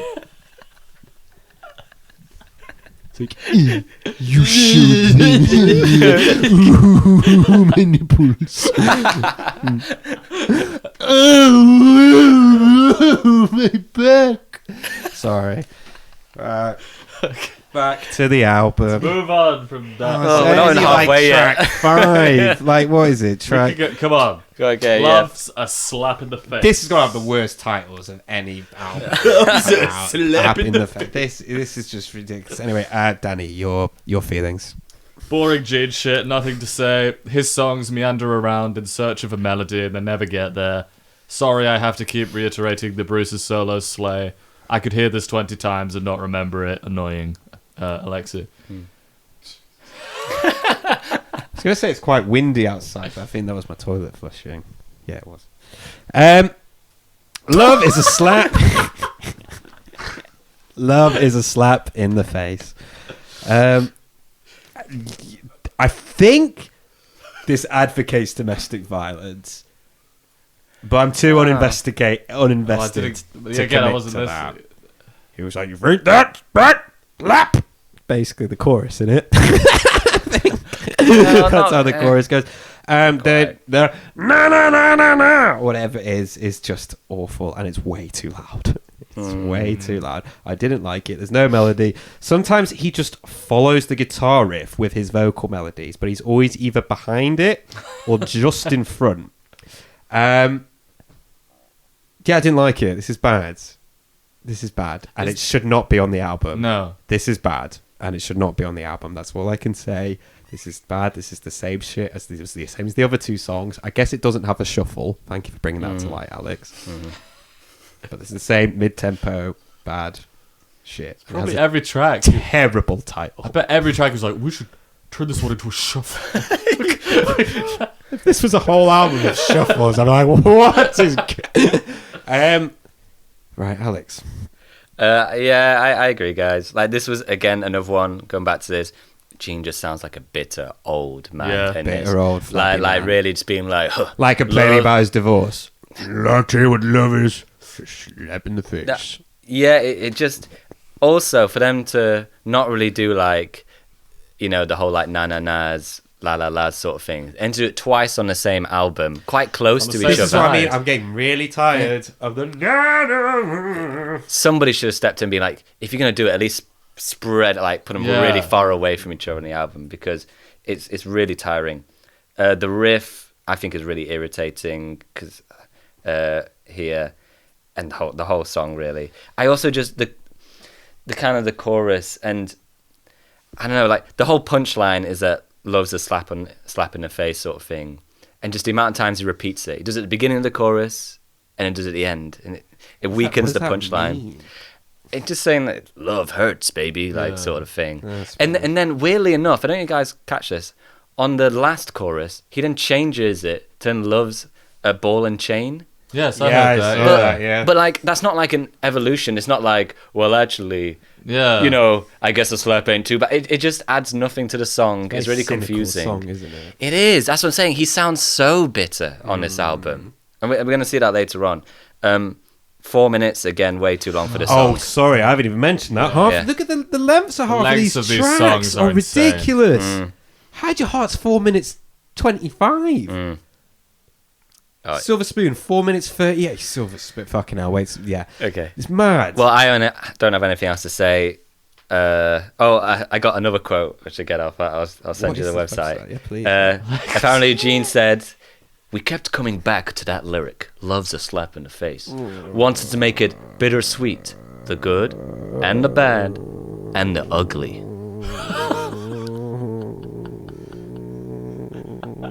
Let's move on. Let's move on. Right. What we got? Forever. When I wrote this in my notes, I put an arrow and then wrote the hit. Alex, your turn. I'm really bad at talk about this. I think this is fine. But this is different. It is different. Well, I guess But my body's different, I guess. I But just- yeah, this is different. when they do Different song. something like this, which, like I said, I took this when I heard it. I was like, "This is a Michael Bolton track," It's Yeah, such a that's Michael just Bolton sing on. chorus. Michael yeah. Bolton. It's Michael Bolton. and I don't know how you guys feel about Michael Bolton. I'm not a huge fan personally. Oh, fuck off. Sorry. Like, I Sorry, appreciate it. I respect your opinion. It's just not my thing. It's just not my thing. I think Paul does fine with it, and I kind of think the acoustic solo is an interesting choice for them. Okay. Is that Bruce on? Do we know? Probably. I mean, I don't know. But I think it's an interesting choice. I don't know. I don't know. Yeah. Keep talking, Alex. It's just not my thing, but I appreciate it. I appreciate something different It's got terrible from this single album. It's got terrible single cover. Look at it. Look at the fucking single cover. It looks like a fucking old woman's wallpaper. Look at it. Sorry, Karen. It's just not my thing, and I appreciate Paul's sort of attempt, and the fact that on this album, which has so many just similar trends, that we get something a bit different. It's just not for me, and this is not really a Kiss song. I don't know. It was Bruce. Oh, is it Bruce? Okay. Yeah, it's Bruce Okay. does. Well, he did very well. Danny, Once what do you again. think? It's very melodic. I think I actually. It's nice, agreed quite a lot with you, Alex. I was like, it started. I knew it was co-written by Michael Bolton because I'd read it, and I was like, "Come on, Paul and Michael, this is gonna slam." Oh, if they did it together, that would have been amazing. that would have been sick. If we had both of them singing. No, because Paul. Don't people think we're gay, Michael? And Michael would be like, "Yeah, that's a good point." Oh, wait, can I pause something? Did you watch the music videos? Yeah, I've seen that music video. There's one very homo moment between Paul and Gene in one of the videos. I think that's really sweet. There's part where they're singing to the mic, and then Paul grabs like Gene's like chin, and he's like holding it like their faces close together. Oh, yeah. Singing to her, and he Oh, holds it that's for a Sweet, long yeah, I know time. that's a really sweet bit. I like that. Yeah, I'm not yeah. saying that, but that sounds good. Yeah, I liked it, Drew. I was laughing because of the previous song, like comparing it to the previous song. Love's like or something for real. It changes so much. For all its ridiculousness, I think it's one of the best yet on the album, if not the. I don't vibe with this sort of stuff like you, Alex. It's not my sort of thing. But a big chorus is a big chorus. Again, it is just a Michael Bolton song. My criticism is that it feels patched together. There's sort of chucking out well-tread chord structures without much cohesion. I don't feel like it's a very well put together song, but it's ticking the boxes. It's ticking the boxes of a big popular ballad for the time, and it's all right. It's quite funny. It's quite a funny one. Alexi's smiling. Go on, Alexi. No. I think again we're all agreeing. Like, Okay. the Michael Bolton. This is a fucking Michael Bolton chorus, and I think that even if Paul is telling the truth, I think he is trying to write a Michael Bolton song. Yeah, it's one of the other. Trying to Yeah, write a fucking Def Leppard song. yeah. Do you know what I mean? Like, I can see why it was a hit. Again, it still doesn't sound great. It still sounds a bit like a demo. During the guitar solo, the rhythm guitars, which are tracked with a mixture of acoustic and distorted guitars, just sound like really, really muddy. Doesn't sound that anthemic at that point. And again, those rhythm guitar parts, I think are way too loud. Like, even in the chorus, the hook, the vocals on the hook feel way pushed back. They don't feel loud enough. Like, with a big hit like that, the vocals should be front and center. Like, compare it. If you listen to A.B. It with Reason to Live, their other 80s power ballad, it doesn't really come close. At least yeah, I agree. I'm gonna have on to all listen fronts. again. Okay. Oh, but it's On not as all good a fronts, song. not in just any- the yeah. production, but the songwriting and everything. Like, I just don't think it's as good as that. Again, Alex, I think you're right. It's not really a Kiss song. Do you know what I mean? Reason to Live, maybe you could argue the same, but it fits well on that album. That's a Crazy Nights song. Maybe I need to go back and listen to them, but when I think of those, there'll be little Paul flourishes or some sort of thing that makes it. I go, okay, now that's Paul. Yeah. But this one, it's to me, I thought it was like just a cover. It's chorus. It's chorus. Yeah, all chorus. Silver Spoon. This is another Paul song. Let's track of the order. I think I'm going to swing this over to... I'll do this one.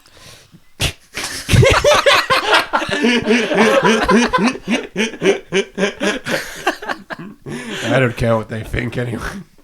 4 minutes and 41 seconds. The lengths of some of these songs, of these mid-tempo, like, rock songs are just fucking ridiculous. Like, I've heard this. And I'm going to have to say this quite a lot moving forward. I've heard this a lot. This is just so lazy from Paul again. I have heard this. This album might be the most samey in terms of songwriting style and production we've had yet. And at an hour long, that really is too much. Like there's just loads of whoa, hey, na na na na na on this, and this is quite criminal for that. I remember on first listening thinking that I don't want them to keep up, or I remember thinking on first listen that I don't want them to keep that up, or else I will get listening fatigue. The backing vocals at the end was a bit of a relief because it was something different, but the hook is just not. It's just not there. Like it sounds like they got the melody first, and then put words to it. If that makes sense, like that's what it reads like, and because of that, there's like no emotional punch. Like if Reasonable was like, I was born with a silver spoon. It would not work, right? So it's a dumb lyric. Yeah, it's a dumb the lyrics lyric are bad on put this one. over like kind of just a kind of not great melody.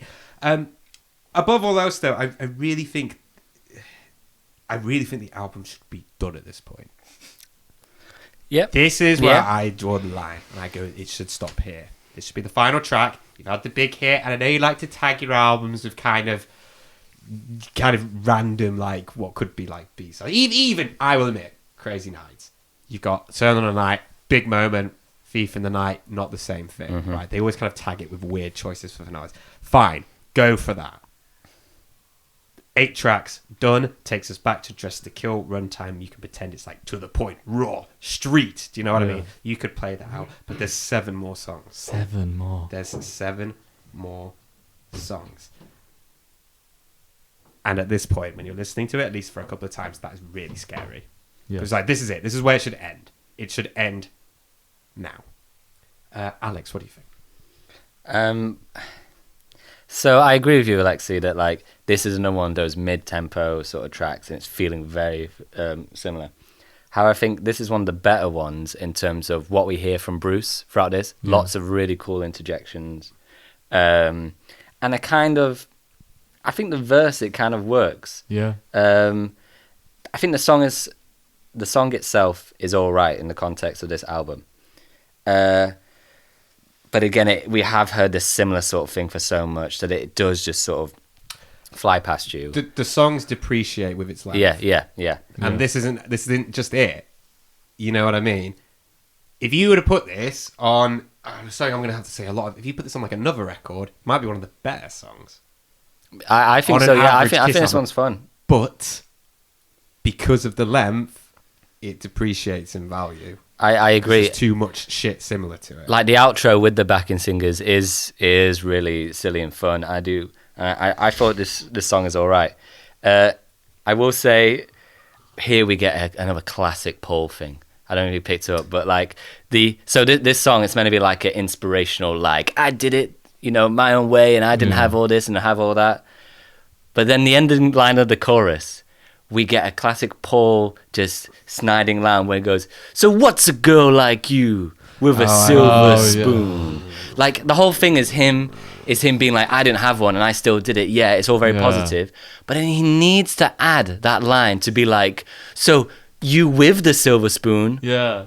what do you know? Or like, what's so special about you? It doesn't need to be there. Yeah, it doesn't. And it's a very classic Paul thing of being like, putting somebody else down when he's done something great. And I thought that was just so interesting.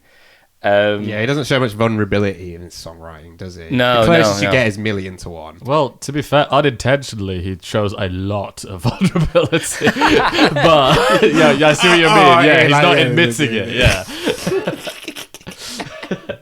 Yeah, I think if I ranked all the songs I think this one is quite high up, but just where it is on the album and in sort of context, like saying, like compare it to the other songs, it is just very grating. It's just okay. Do you think the album should end at this point? I feel this is the point it should. Yeah, here or thereabouts. Yeah. I mean, if I was in charge of this, I would have cut a load of songs, reworked the order. 8 to 9, I think. 8 to 9 tracks. Yeah, 8 to 9 tracks. But this one, I don't think it's the worst. I think Bruce does a really good job on this one. Danny, have you said something? I think this is one of the best on the album, if not the. Again, Alexei's point stands about the length and everything, but I think this is probably one of the best tracks of the album. It's got another rocking intro, of course. I think the verse, I agree, Alex, the verse is one of the better ones on the album. It's got a nice rhythm section. Paul's more on form than he is on other tracks. On this verse, I think it's one of the better choruses on the album. Again, not their best by any means, but it's, Paul's really not on chorus form on this album. He really is. He's not, and this is one of his better ones. Mm. I agree on the lyrics. The lyrics are awful. Also, the chorus doesn't follow on from the verse very well. They're sort of like two separate songs. Yeah. Well, I don't get. On one of the verses, he's been like, "I moved to the big city, and now nobody like nobody spots me in a room." But then in the chorus, he says that he can't hide in a big room. Like, It's Paul, man. I agree. Like, I can't get too much of Bruce slipping in and out with sick licks. The solo was fire, obviously. yeah. I'm just gonna keep saying that. I laughed. I don't think you guys are putting enough emphasis on the outro with the backing vocalist. I laughed so much. That's one of the best. That is the highest point of this album for me. I was smiling my ass. I just thought, like, this is so brilliant. Where does it come from? The song's already way too long. So he's like, I was born with a silver spoon. Yeah, it comes like By the way- sister act in the past like 2 seconds. When I was looking at the lyrics for this one, like reading the lyrics as it goes along, even like Genius and Spotify, inaudible. It doesn't know what they say. They're saying something else. They're like, I better stab a silver spoon. No idea. So that's why it's my favorite track of the album. Really, it's just that outro. I thought was brilliant. It's got a sort of under the rose feeling. Dumb outro. Yeah, I loved it. So shall we move on to Cadillac Dream? It's not your job to do that. It's not your fucking job to do that, is it? I think in the past I've sometimes said that. haven't I? You fucking best not have. Okay. Right. Sorry. Okay. Sorry about that. No, you go ahead. Sit the fuck down. I'm sitting down. Understand what your Sit job on the is. floor here. with you on the fucking sofa. Yeah. You're already looming above us all. And it's gonna stay that way. That's right. Anyway, to do it properly. Yeah, sorry. Cadillac Dreams. This is another Gene song, sadly. We've got another one.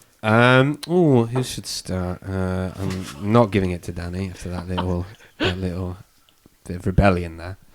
I'm not going to give it to Danny. In fact, Danny's not going to have a turn this time. It's alright, the song's I will shit. say as a yeah, I mean it is. It's really bad. This is not good. This is not a good song. I'm going to pass it over to. Actually, I will pass it over to Danny because it's your. You need to. It's not consistent.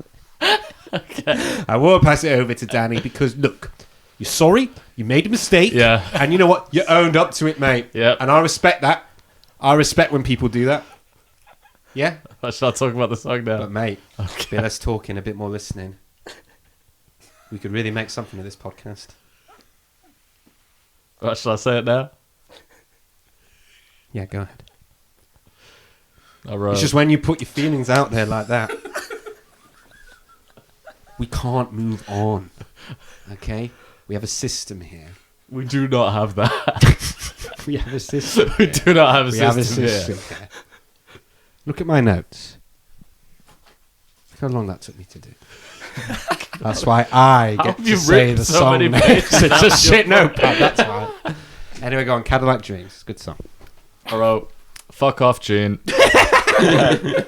Not even a good intro to enjoy on this one, so this is really a low shit. moment. Waste of a brass section that comes in the last Oh, third fuck, of I the forgot song. about that. I think it's keyboard brass. Oh, probably keyboard it's brass. really quiet. And I would like to elect it for the bin, and that's all I have to say. Oh, I didn't think about the bin. Somebody else, Alexei, would you like to decide who goes? I think you should go again. Okay. I wasn't quite paying attention. It was a quick one. Fuck off, Gene. Not even a good intro to enjoy. Waste of a brass section. Bin. All right. Yeah, I agree with most of that. I've heard this. Yeah, I've heard this. we've all heard. And at the end of it, I was like, it is all... At the end of it, I was like, already this album is 3 minutes and 46 seconds longer than it should be. Mm-hmm. This could not go. This album is longer than Appetite for Destruction. If we're going to stay in the metal, in the metal world, it is longer than Appetite for Destruction. I think it might be longer than the Black Album. Right? The only thing I will give this is that Gene says money is all that he needs. I appreciate the honesty. That is true. Yeah. This is just rubbish. This is rubbish, middle of the road, fucking rock shit. It's really, really bad. Why do you think it's bin worthy?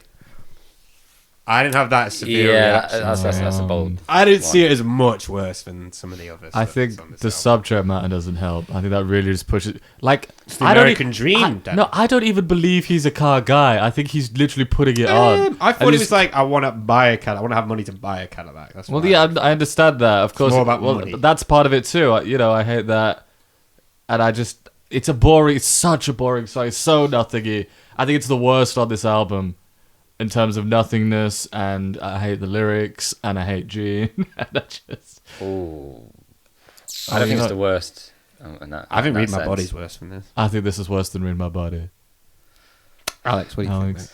I think if we're starting to get into like just how boring songs are equals putting into the Kiss bin, I think there are tracks from previous albums we could have done that on, personally. Okay, but I'm not wording it well. It's like it's noticeably boring. It didn't just pass me by. It was okay. pissing me off. This Yeah. one, it's grating. Yeah, but I mean, Well, we can. yeah, we table just- emotion later. Okay. yeah Table emotion. on the actual song itself, I just wrote not quite ZZ Top, are you? Like it's just they just can't. It is really boring. That's what I wrote down. But like it's a Gene formula, and somehow he's just managed to do absolutely nothing with it. Like much less effort that he has done in previous tracks, unless he counts that little like brass MIDI brass sort of thing. MIDI brass. But this one, I struggle to write things about. It Yeah. is so nothingy, and it's just so amateurish, and like just especially in the topic, like you're saying, it's just there's nothing there. It's easily cuttable. Bin, I could see it being put in the bin, but we haven't done that for a track like that so far. So maybe, Alexei. I'm not sure about the bin. I do not know. I'm going to have a quick look at the bin, the quality of things that are in the bin, because that's the barometer, basically, the wick we're going off. Going Blind, nowhere near as bad as that. Love 'Em and Leave 'Em, nowhere near as bad as that. Great Expectations, nowhere near as bad as that. Loving from Kiss, nowhere near as bad as that. Loving to Lose. I think it's as bad as Love 'Em. Yeah, I think- That gets close. Kiss in Time, nowhere near as bad as Kiss in Time. Christine 16, nowhere near as bad as Christine. Plaster Caster, nowhere near as bad as that. Living in Sin, not Disagreeing even with close. some of this, man. Living in Sin is something else. Love 'Em, Leave 'Em we put that on because it's boring, because it's so like just nothing of a song. We put Love 'Em, Leave 'Em on because of that reason. It was just like, what is this? This is nothing. It's Love 'Em, not- Leave 'Em was more grating though. That Yeah, chorus this just is went more great. yeah. But it's how obnoxious it is, and it goes on and on and on and on. I didn't really get that with this. I didn't get it. I thought more of Rock and Roll Over should have been in the bin. I think fucking Dreams Tonight should be in the bin. That's come up twice with two chances. I think it should be in the bin twice. Gene's version and the Rock and Roll version. Wish Upon a Star is in there. It's not Yeah. as bad as that. I think we can just agree it's not as bad as anything that's off Gene's album. That's No, just or there. Elder. Or Elder. Yeah, I'm looking at Elder. Only You, World Without Heroes, Mr. Blackwell, and Odyssey. I can't. I don't think it's as bad as those. I think it's as bad as some of those. I don't think it's Mr. This Blackwell. isn't- It's not at the bottom. Not to give of my the way. page. I don't think this is an album of really, really dreadful songs. But I think this Me is neither, but I think this The is I think one- this is a very bad album. The one that I would compare it to on there is Love Theme from Kiss, and being like, what? Yeah. what Is this what are album we worthy? Yeah. Yeah. Is this like, why is this on here? I'll tell you what. We'll come to it in the ranking. Okay. Okay. Okay, in the ranking. Alex, you finished, mate? Yeah, really nothing. Okie dokie. Next, we have King of Hearts. I just want to check which track number is What does this? it go King like? of Hearts. King of Hearts is track 10. Oh, so it's not too far from the end. King of Hearts. Alex, what do you think? When she wakes up. Oh, Okay. but I can't really remember. This is really proper forgettable. Yeah. This one is forgettable, but I remember liking this one quite a bit just because here we get that really camp, super dramatic Paul. Like, this is sort of the over-the-top glam Paul that we've had in like some previous albums, ultra camp. And it's just a lot of Paul laid on top of Paul. He does a lot of like call and response sort of things on this one, which I always kind of like. This one, it has in the intro and the outro, they do like that. Dun, dun, dun, dun, dun, dun, dun, dun. Oh, yes, Like yes. sort of, Sounds a bit Kinda like the beginning of metally. ABBA. What ABBA song? down, down, down, down. What song is that? Mamma Mia. Mamma Mia, yeah. That's it. Sounds Yeah, the beginning of Mamma but Mia. on the, you're right, but on the guitar, it's got kind of like a metally sort It's a bit of. dissonant, but evil Yeah, dun, sounding. dun, dun, dun, dun, Yeah. dun. Maybe like the beginning of like Toxicity by System of a Down. Which I actually thought was a really cool sound. They use it in the intro and the outro, but it isn't blended in with the rest of the song at all well. And so it's a bit disjointed in that. But this one, I think Eric does a really good job. There's lots of cool little trills and sort of frills thrown in everywhere. But I like so parts surprised of- you can go into that much detail. about no, this. this one I like certain I'm parts. just looking at my notes and I'm just like, I'm so bored. I like parts of this, particularly from Paul. Like the energy he's given this one. This reminds me of Paul's from a few albums ago, and it has good moments from Eric and Bruce. But the song itself, like we were talking about hooks earlier and melodies, it's really not there on this album. And this, It really isn't. and this is 4 minutes 26 seconds. Oh, fuck me. That's far too long. Danny, what do you think, pal? I think Alex has more patience than us, man, because I'm I feeling am more really like I think I can sorry. feel what Alex is saying. I can feel it because I was putting stuff like, yeah, okay, nice foundation, but I'm really losing it with this album. I think this is all right. I think this is like an I old don't know. kind of You're so Paul bored song. at that point. You're Yeah. so bored because everything's at the same fucking tempo. Everything fucking sounds the same. There is. You just zone out. I zoned out. I so zoned out on this I had one. to keep going. And what was annoying is, because I kept zoning out, I had to force myself to pay attention to it, which is really fucking Yeah, hard. there's Yeah. nothing to hold on to. I'm hearing like some great shred. Paul's vocals are on form. Even the chorus is some good Paul stuff, like stuff we've had in the past, like you Yeah. said, Alex. I just feel so little for it in the context Yeah, of this album. I agree with that. Yeah. And what you guys are saying, I definitely feel on the next coming tracks. Yeah. So I think this one stands out a little bit more. It probably does, but I was struggling. I just think Alexei, what do you this is random chord changes for no reason. I don't get what this is about. Why is everything King at of the same Hearts, fucking man. tempo? Everything's at the same tempo on this album. I just keep zoning out. The chorus feels so tacked on. I hate acoustic guitar and distorted guitar pairing. You've said this. Kiss has made me realise that, and there's fucking loads of it on this album.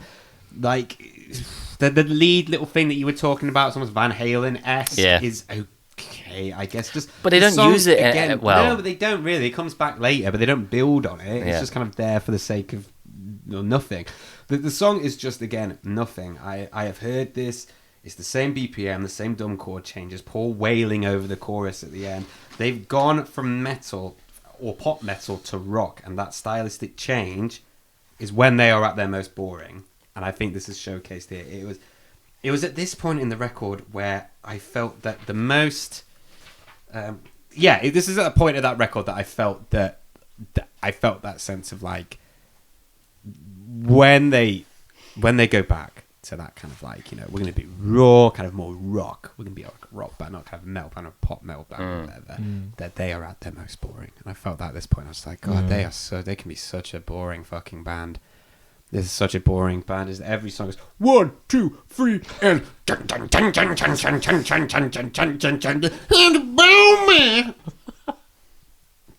anyway.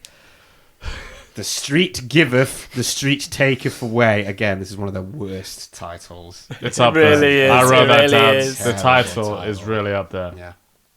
Giveth, The street taketh. The street giveth, the street taketh away. I think you're trying to make yourself sound like you're from the streets. Yeah. Yeah. The street giveth, the street taketh away. Danny, what are you feeling? I mean, I mostly wrote about the title. I'm literally looking at my notes. I wrote, got that title, and I put, Gene, listen to this, come on! And then I put, is there a point to the David Bowie references? Is it? Multiple. He keeps What? doing the, hey man, from Suffragette I saw City, that. I caught and that. then I caught mentions that. Rock and Roll Suicide. So I don't think the hey man from Suffragette City is a coincidence. I think he's like, it's an homage to Ziggy Stardust. I didn't write anything else. This could be bin-worthy, but I don't remember. I don't remember anything about this song. And it was bad. I remember it was bad. Alexei? This is one of the worst titles. You're right. It is when the acoustic kind of starts with that kind of out of tune or like chorusy thing came in. I was like, oh, we might be getting something different. And then the song starts and it goes 1, 2, 3, Yeah. dun, dun, dun, dun, dun, dun, dun. It's like, for fuck's sake. Also, he does this thing with his songs where the chorus is, this is the title. Yeah. The title of the song. It's just like, it's just the title of the song. You get that song, not for the innocent. Yeah. And you get that a lot. Betrayed. And it's even worse when they're There's quite... all over your face. Yeah. Yes, exactly. And it's even worse when the titles are quite long. Yeah. Very yeah. wordy. This is how many words? 1, 2, 3, 4, 5, 6, 7 words are in this title. Name a 7-word chorus where it's just, that's it. It's ridiculous. Well, maybe I'd love in an elevator or whatever. Yeah, well, that was a fucking dumb comment. But it's too long. It sounds dumb. But it sounds dumb. That's the Does thing. It's a sound dumb dumb. title to be kind of shouting at someone for a chorus, right? I was really losing patience at this point. Yep. This is exhausting, especially when you're trying to come up with content. I thought Rock and Roll Over was bad. Every time a track starts, again, it's the same 1, 2, 3, and I hate this. It's probably maybe an okay song for Gene, but this album wears you down so hard. Where these mid-tempo, it's so hard with these mid-tempo acoustic saloon rock shit that you start to develop a huge sense of resentment towards it. Because you know what's coming every single time. And you're like, put this on, I don't know, fucking another album. It might be one of the best songs. But you don't know because it just batters you over the fucking head with them again and again and again.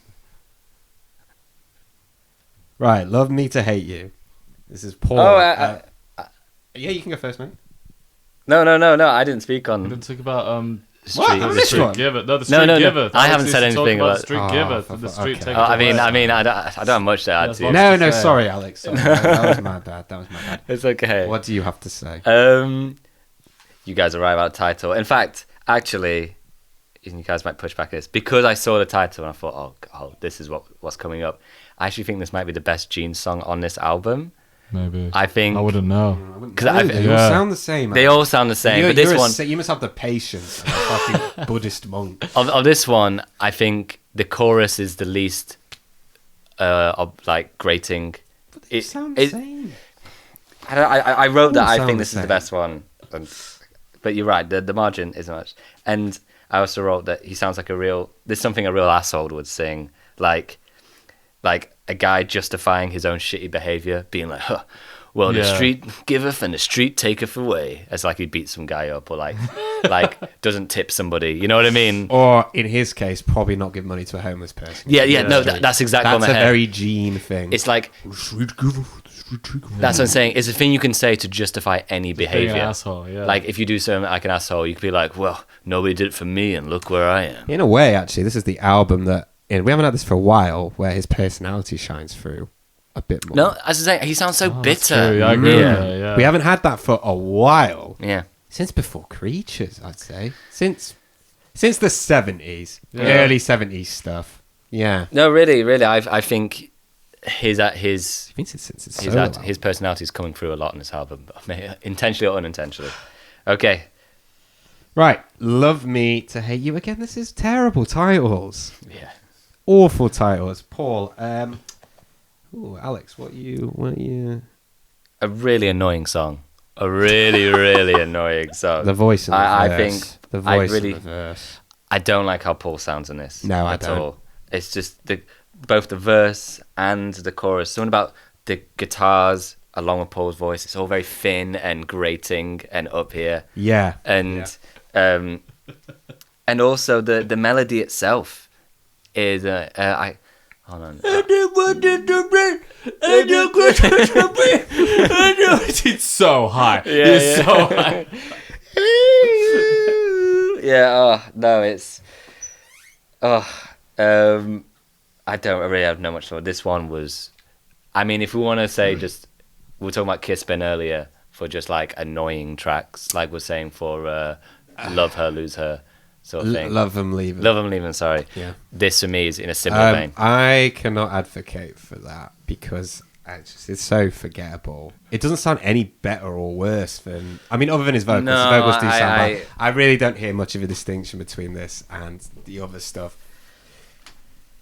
he's put out on this. I really don't. So for me, I couldn't put it in the bin. If you put this in the bin, you have to just put everything in the bin for me. Well, we can do that. That's fine. Okay, let's do it. Right, end the podcast. Alexei, See you next week. do you have anything else to say? I don't have anything. I'd say, Paul, what is that voice in the verse? His harmonies in the bridge don't sound right. And I don't really know why. I think he's just pushing it too much. And they're mixed badly. I think I've started to feel a bit delirious at this point. To be honest with you. Like, the songs aren't even really that bad. It's just the amount. Do you know what I mean? Like, nothing really... There's nothing really I want to talk about with this one. To be honest with you. Okay. I was just very bored. Your turn. Well, the first thing I wrote was I am writing the same thing for all of these songs. Again and again and again. Which is like Bruce good, rest either bad or a bit better than that, but not quite it. And I think now this is the best chorus on the album. I love it. How does it go? And then it goes, "Could you love me to hate you?" It goes like That that. doesn't sound good. I'm not Paul, Alexei. That's true. He is so high up. His register, he really has is. broken Yeah, he's the broken. ceiling once again, and he is just hovering at this ridiculously high register on this one. I was laughing. It's the same. This is my joint favorite track with Silver Spoon because it was making me laugh. no. I think this is a great one. This It's is not going in the bin, Alex. I would fight hard against this in the bin. I think most tracks are more bin worthy than this one because of that chorus. I think it's a good chorus. I did it wrong. A good chorus. It's a good chorus because I it's don't funny. think It's funny. There's all these vocals. He's like layered these vocals. I don't know what he's saying. He's going, "I don't want it to be. I don't want it to be," but way higher than I'm singing now. I wouldn't try. So this is big thumbs up from me on this one, Paul. You did a great job, Paul. Like Silver Spoon, Paul's. a great job. You did a great job on this one. All right. Somewhere between heaven and hell. Gene, can I start this one? Yeah. Go on. I actually knew this song before. Really? Yeah, I did. Yeah, I actually used to quite like this one. Used to rate this one pretty highly. I knew the song before. I used to rate it pretty highly. Also, even out of context with this album, I listened to it because I was like, oh, we're doing Hot in the Shade, so I'm going to listen to Somewhere Between Heaven and Hell because I like that song. I know that song off the album. Yeah. I still liked it. And I remember thinking, I enjoyed that. I actually think it's one of Gene's best choruses. I liked it. And in the context of this album, when you listen to it in amongst all the other songs, it just bombs. It Yeah. just bombs because I'm you're glad just you've said that. exhausted. Yeah. It wears you down so hard because you're bored and you're also, in my case, forcing yourself to pay attention to it because you've got to write shit about it. Like, it makes me wonder if out of context some of these songs again would be better. In any case, in the context of this album, it doesn't work. It's too slow at this point. It's not really needed. It comes across as very, very dull. I don't think anything at this point would be good. They might as well just put white noise at this point. They might as well just put Paul Stanley getting his nipples tickled with a feather boa Half an hour. for half an hour, and it would not make a difference to me. It just numbs you at this point, this album. Alex K, what do you think?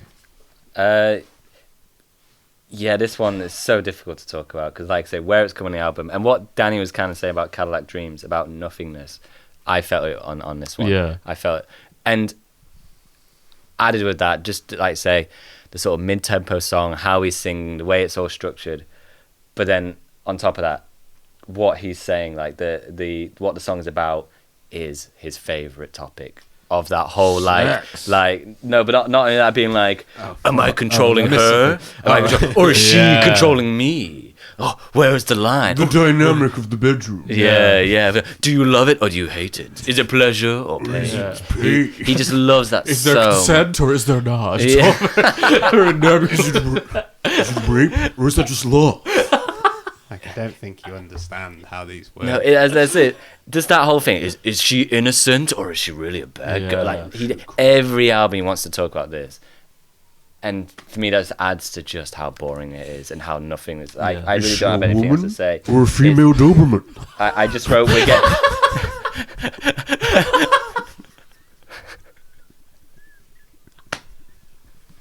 I wrote here that we're coming up to almost 2 decades of this from Gene. We're getting up to that point, sort of thing. I've had enough. And that's it. I've had enough. I've had enough. That sums up. Well, this is their 15th year making albums. Yeah. Yeah. I've had enough. Yeah. Danny, what are you feeling? Hang on, what did I say about this? I put nice guitar tone. That's nice, right? I was trying to find The riff. Good That It's is alright. I put that's a Gene riff right there, and I guess that's not necessarily an awful thing. Because he is writing better riffs. He's writing better riffs at this point. for all the things he gives us, riffs are not his worst thing. No. I wouldn't say. I'd say on this album, if I was like, what's the best Gene riff, it would be that one. But again, what's that? I wouldn't remember. Exactly. I just put yep, and I kept phasing out. This is the one that could not keep me. And Bruce's solo always brought me back. Exactly the same thing happened. I'd completely phase out, and I'd go, "Oh, Bruce is playing," and it was really short, so it comes and goes, and then I lose it again. So. Eric is just doing fuck all on this album.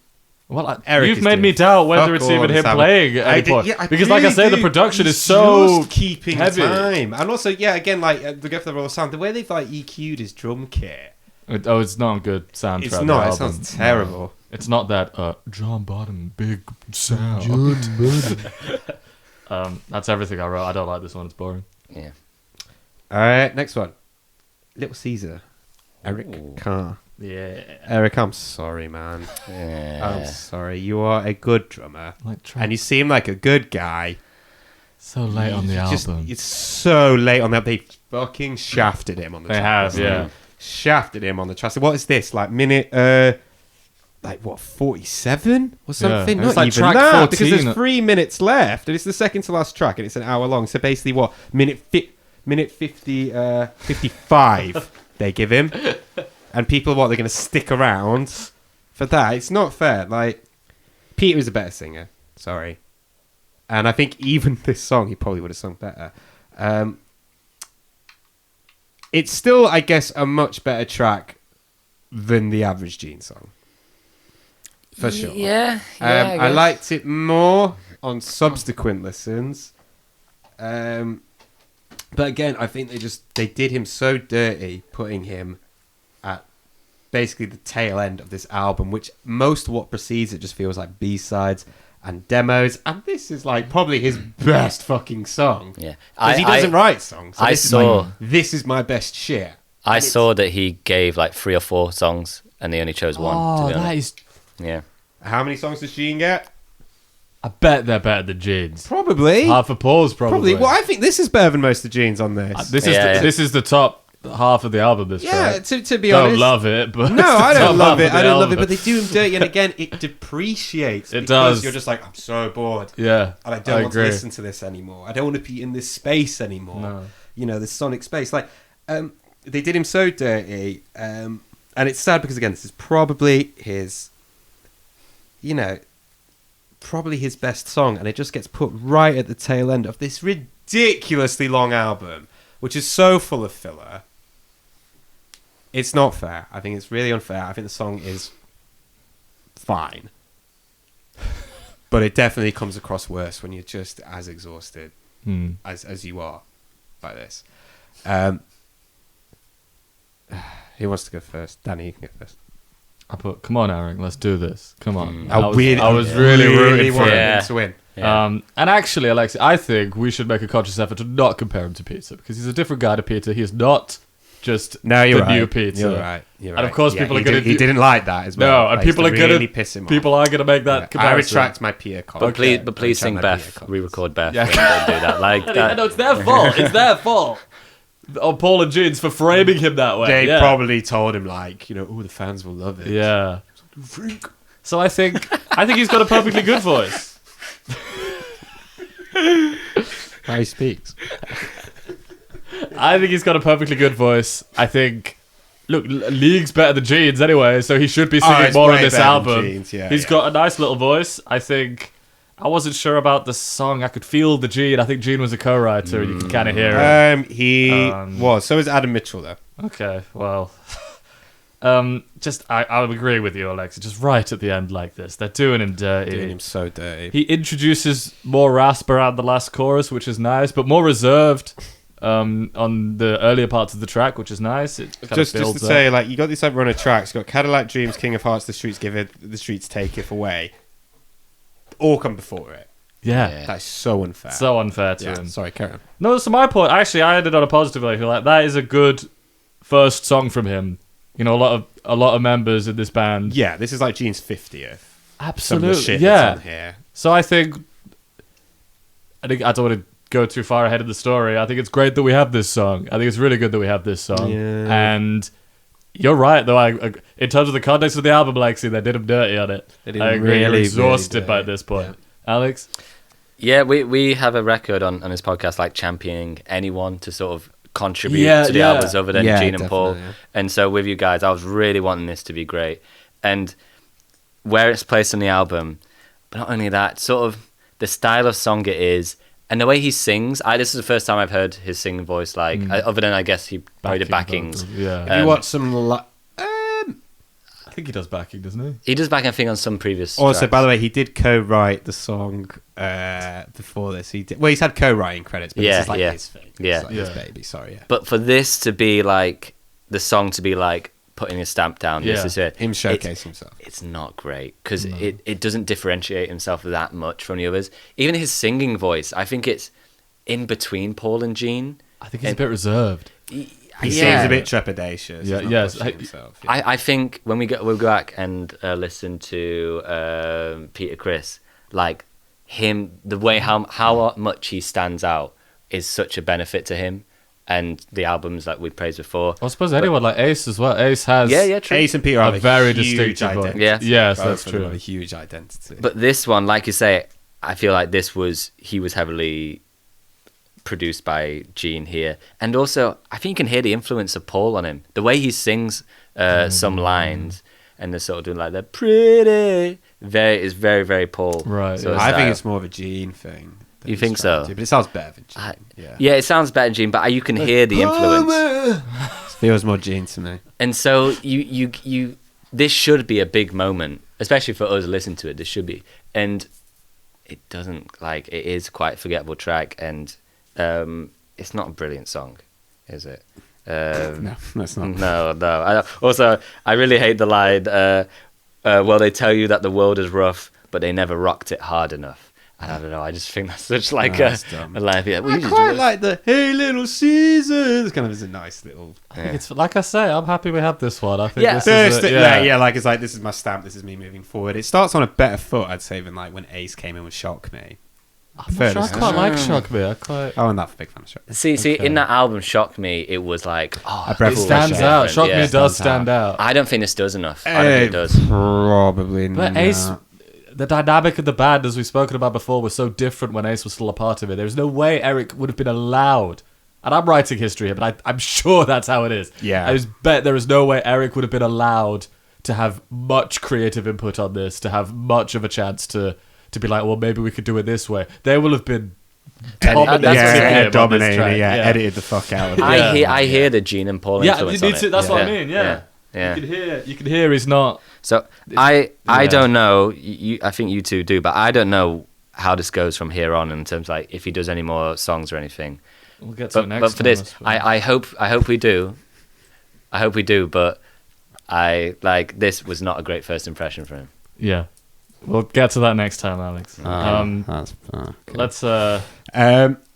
Right, Boomerang. I just wrote "Oh fuck off." Okay, I wrote 2 more things. I only wrote 2 things. I was dying at this point, and you're gonna put a speed metal song at the end. And I was like, "It's too little, too goddamn late." Yes, yeah. And I went, "I'm out."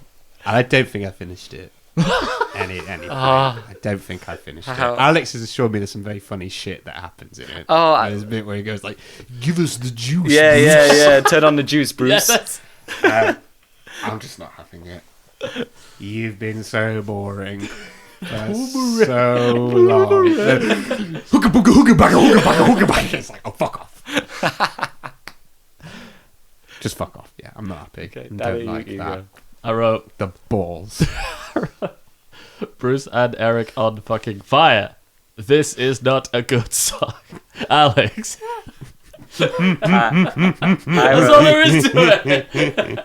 I wrote another one of these in caps. Just one of these. Yeah, I quote, "Turn on the juice, Bruce." And I did put Bruce is having fun. Yes. I wanted this somewhere else on the album. I wanted this. Yeah. Give me more Bruce. We praised, I think it was Crazy Nights that had a lot of that on. Or was it maybe one before? But this song is like listening to the most boring person in the world talk to you, and eventually you start falling asleep, and then all of a sudden they go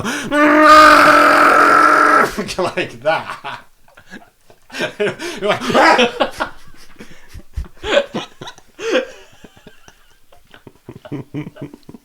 sorry, Alexei, it's like hearing them say what?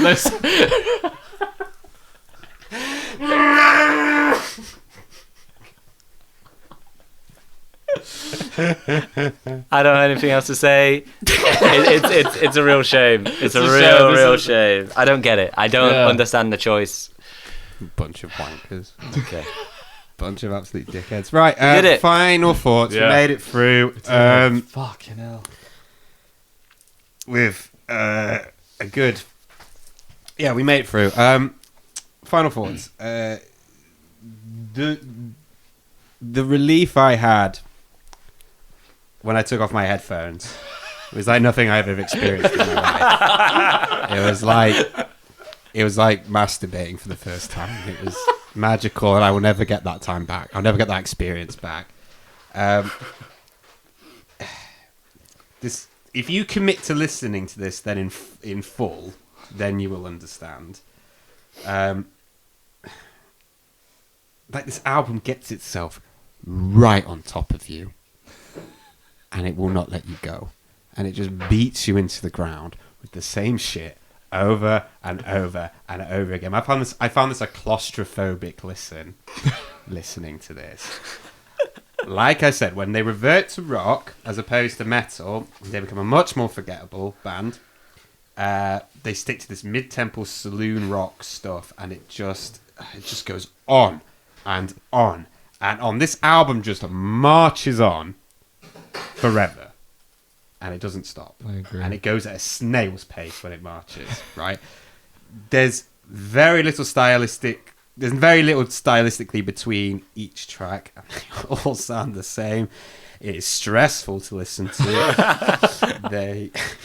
They confuse something sounding raw with something sounding just straight up bad. Yes. This doesn't sound raw It's to not an me. excuse. This sounds incomplete. In Utro, for example, sounds raw. It does not sound cheap. The MC5 sound raw. It does not sound cheap. You could say this again and again and again. Like Converge sounds raw. It does not sound cheap. You get me? Like most of the songs sound bad, and they suit clean production. They just suit it better. Yeah. We've said this sort of stuff. The whole last album, we were Yeah, praising. We were it. like, Yeah. this. The guitar. I was saying to Danny, something I didn't labour enough. The lead guitar tones on Crazy Nights, like, they're really 80s. They are so clean and crisp, and they sound fit. lovely, and they fit, and they're so well mixed, and the solos are great, and they work in every single song.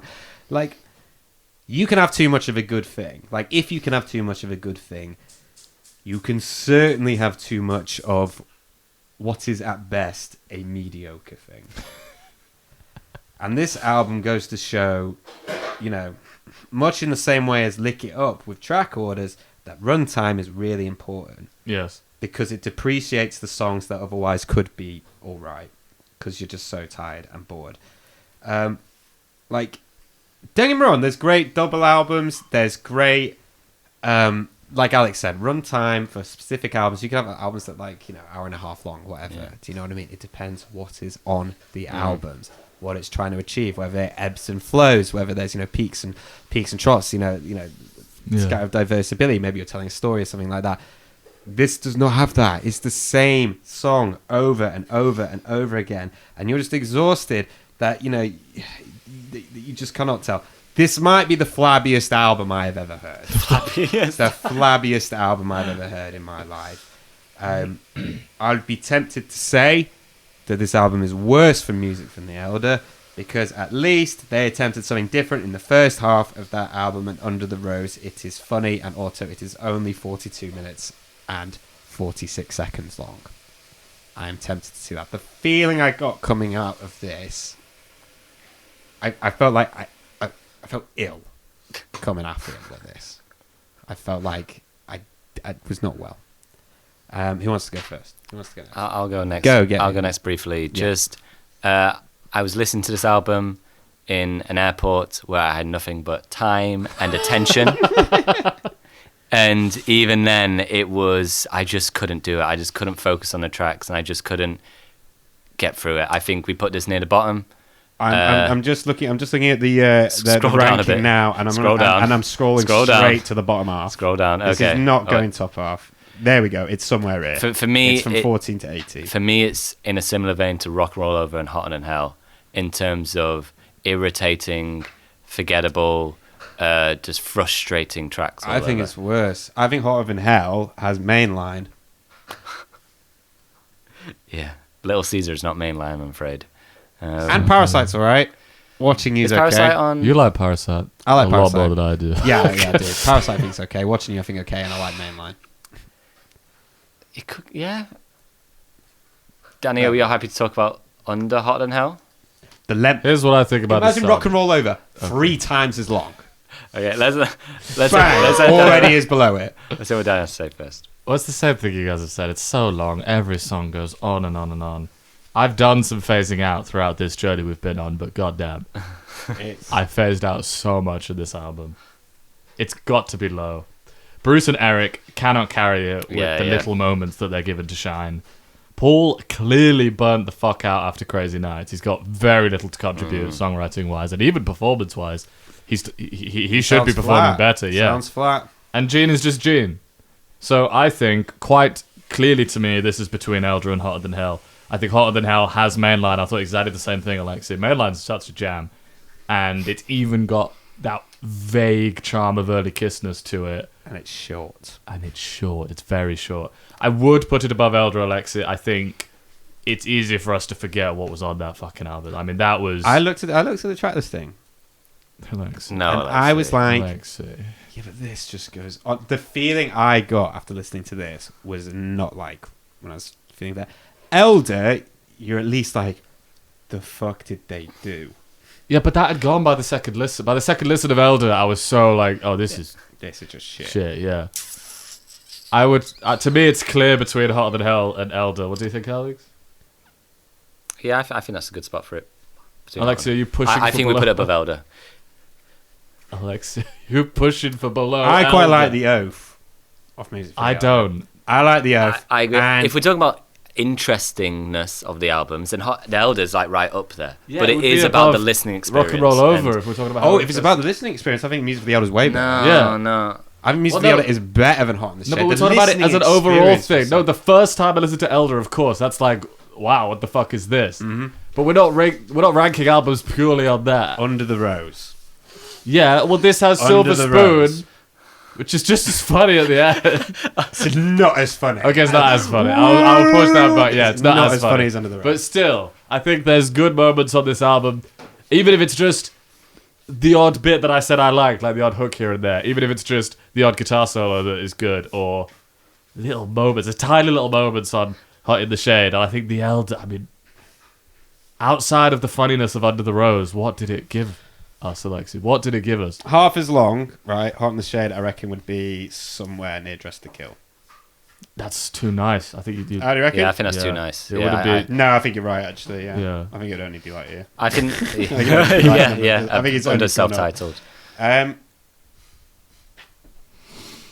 Alexei, mean, that's above Elder. That's it. All right. pushing for above Elder. all right, I'll yield. It'll go above Elder, but this is my second least favorite. But I will say this. That is. I'll give you above. I'll give you above Elder. Right. Okay, well, there we It's better go. than Music for the Elder. There it is. Let's lock it in. Lock it in. Right. What shall we sing We sing to Silver Spoon? No, I don't know how it because we don't know goes. that's the problem with this Oh, album. I I don't know the forgot words how to a it lot goes. of it. Well. What about? Oh, Oh yeah. Okay, yeah. 1, 2, 3.